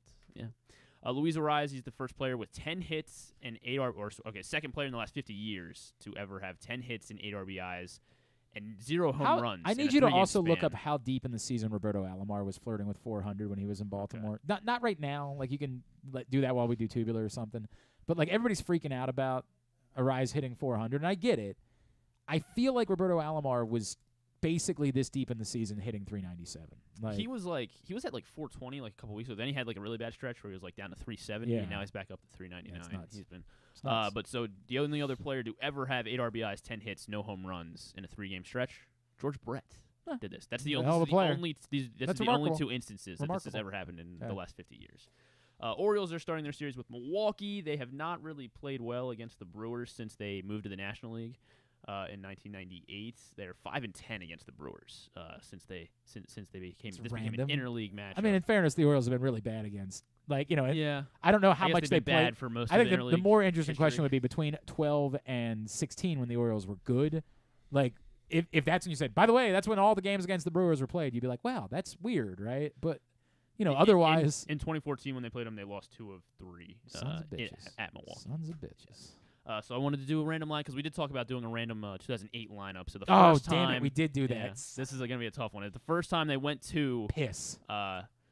At Milwaukee in interleague play was 2008. June 20th, the Orioles did win this game 8-5 at Milwaukee, but can you name the lineup? All right, Jay Payton. Jay Payton? Well, is he on? Was he in the lineup or not? No, it was not. Why is this hard? Like, no, Jay Payton was not in the lineup. Adam Jones. Adam Jones was in the lineup. He's playing center field. He was batting 7th. Okay. Nick McCarkis. Jay Payton actually came in as a pinch hitter. How about that? Yeah. Nick McCarkis. Yes, Nick Markakis. Okay. Aubrey Huff. Where was he hitting? He was batting second. He was batting second. Aubrey Huff was in the lineup, batting 4th. 4-hit day for Aubrey Huff. 4 for 5 and 3 RBIs. Tejada. Not Miguel Tejada. Not Miguel Tejada. Brian Roberts. Brian Roberts was leading off, playing second base. Jay Gibbons. Jay Gibbons was not in the starting lineup. Corey Patterson. Corey Patterson not in the lineup.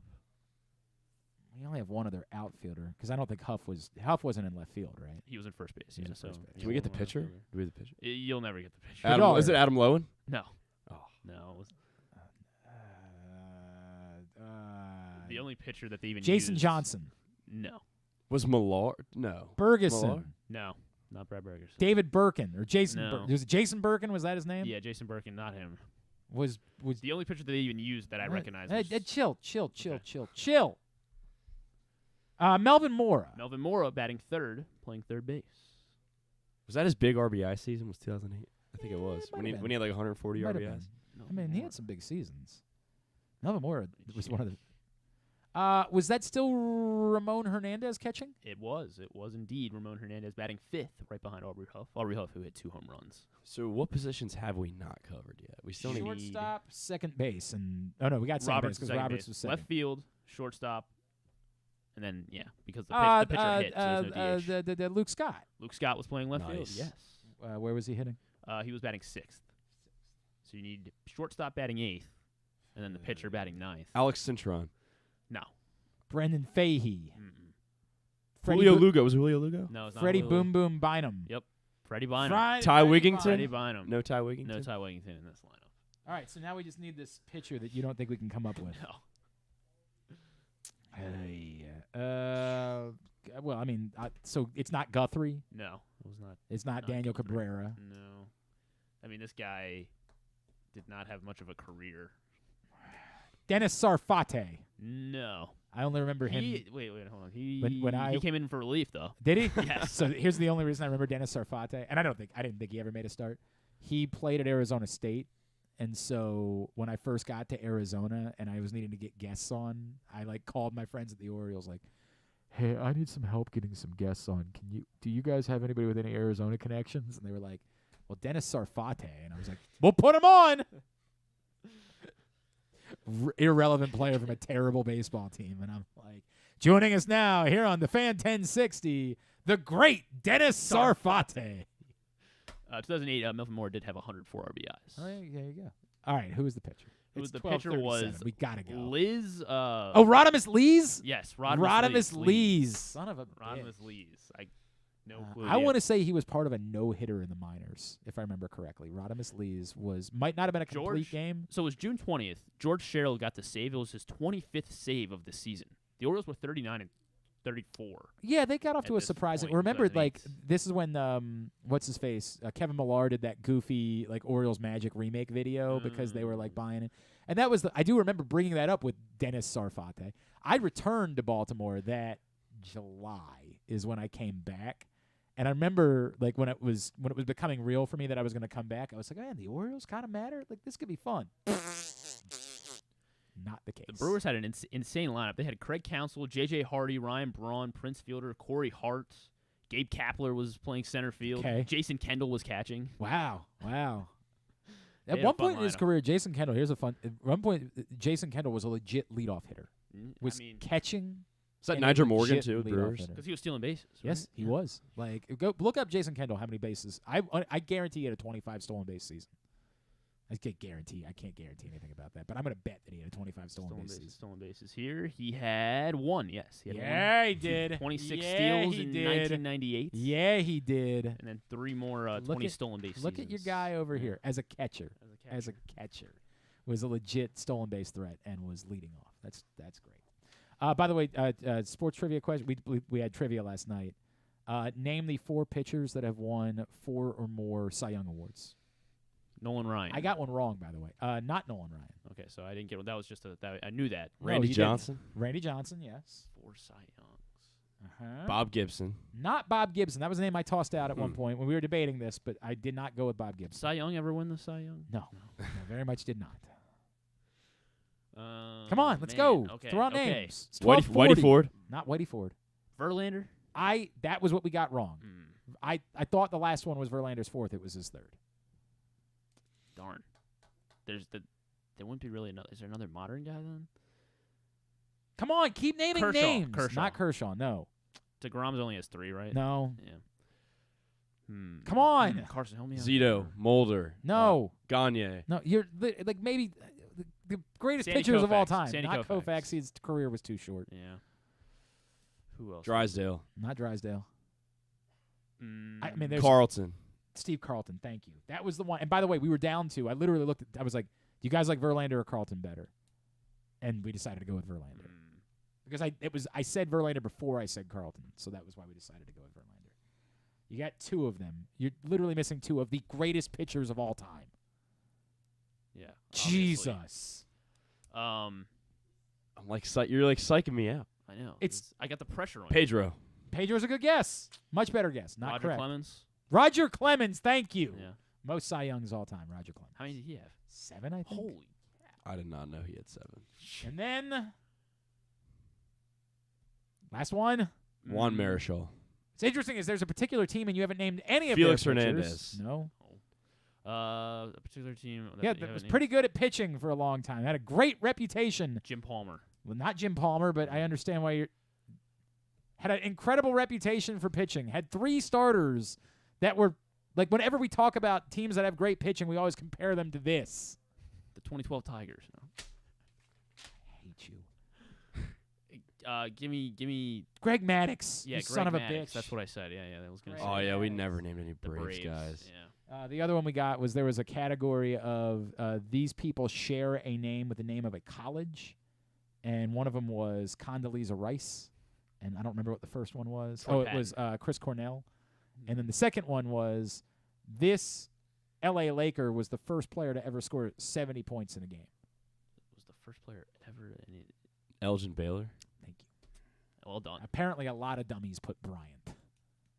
Like, Chief, he was not the first player to score 7. I get it. There's he has too the same, many great He ones has the same before. name as a college. I understand that, but he's definitely not the first player to That's a ever good score question. 70 points in a game. Fooled enough people. It was a very good one. Elgin Baylor. All right, very good. Here's what's coming up totally tubular-wise. One more. The Djokovic match is about to end, and then one more quarterfinal today. As I mentioned, a big one. Carlos Alcaraz, Stefanos Tsitsipas coming up on the Tennis Channel from the French Open. Orioles-Brewers, 7:40. Ugh. Kyle Gibson, Freddie Peralta, the pitching matchup there. ESPN's got a 30 for 30 about Bill Walton tonight. It's a 2-parter, but both parts are airing tonight starting at 8 o'clock. It's called The Luckiest Guy in the World. Then they got The Ultimate Fighter at 10, CBS Sports Network, Indiana Fever, Chicago Sky at 8, LA Sparks, Seattle Storm at 10. The rest of the baseball you'll find online. USA for WWE NXT tonight at 8. Some non-sports highlights? No. Okay, great. Thanks There's to not. everybody. There's not. Thanks. What are you on social?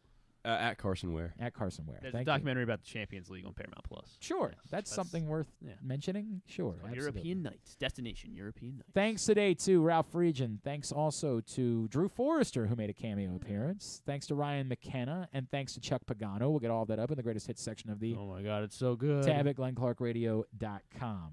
On the program tomorrow, Griffin's not here. Nothing confirmed Oh, yet. boy. Yeah. Oh, boy. We got some work to do. Very good. Yeah. Thanks, everybody at Pressbox. All of our great sponsors and partners, A.J. Michaels, Glory Days Grill, the Baltimore Orioles, Royal Farms, Costa Sin, All-American Lacrosse, Birdland Sports, your local Toyota dealer, buyatoyota.com. Thanks to Griffin at Griffin_Bass is how you follow him. Follow us on Twitter, Instagram, and TikTok at Glenn Clark Radio. Have a great Tuesday evening. Go Birds. Duke sucks.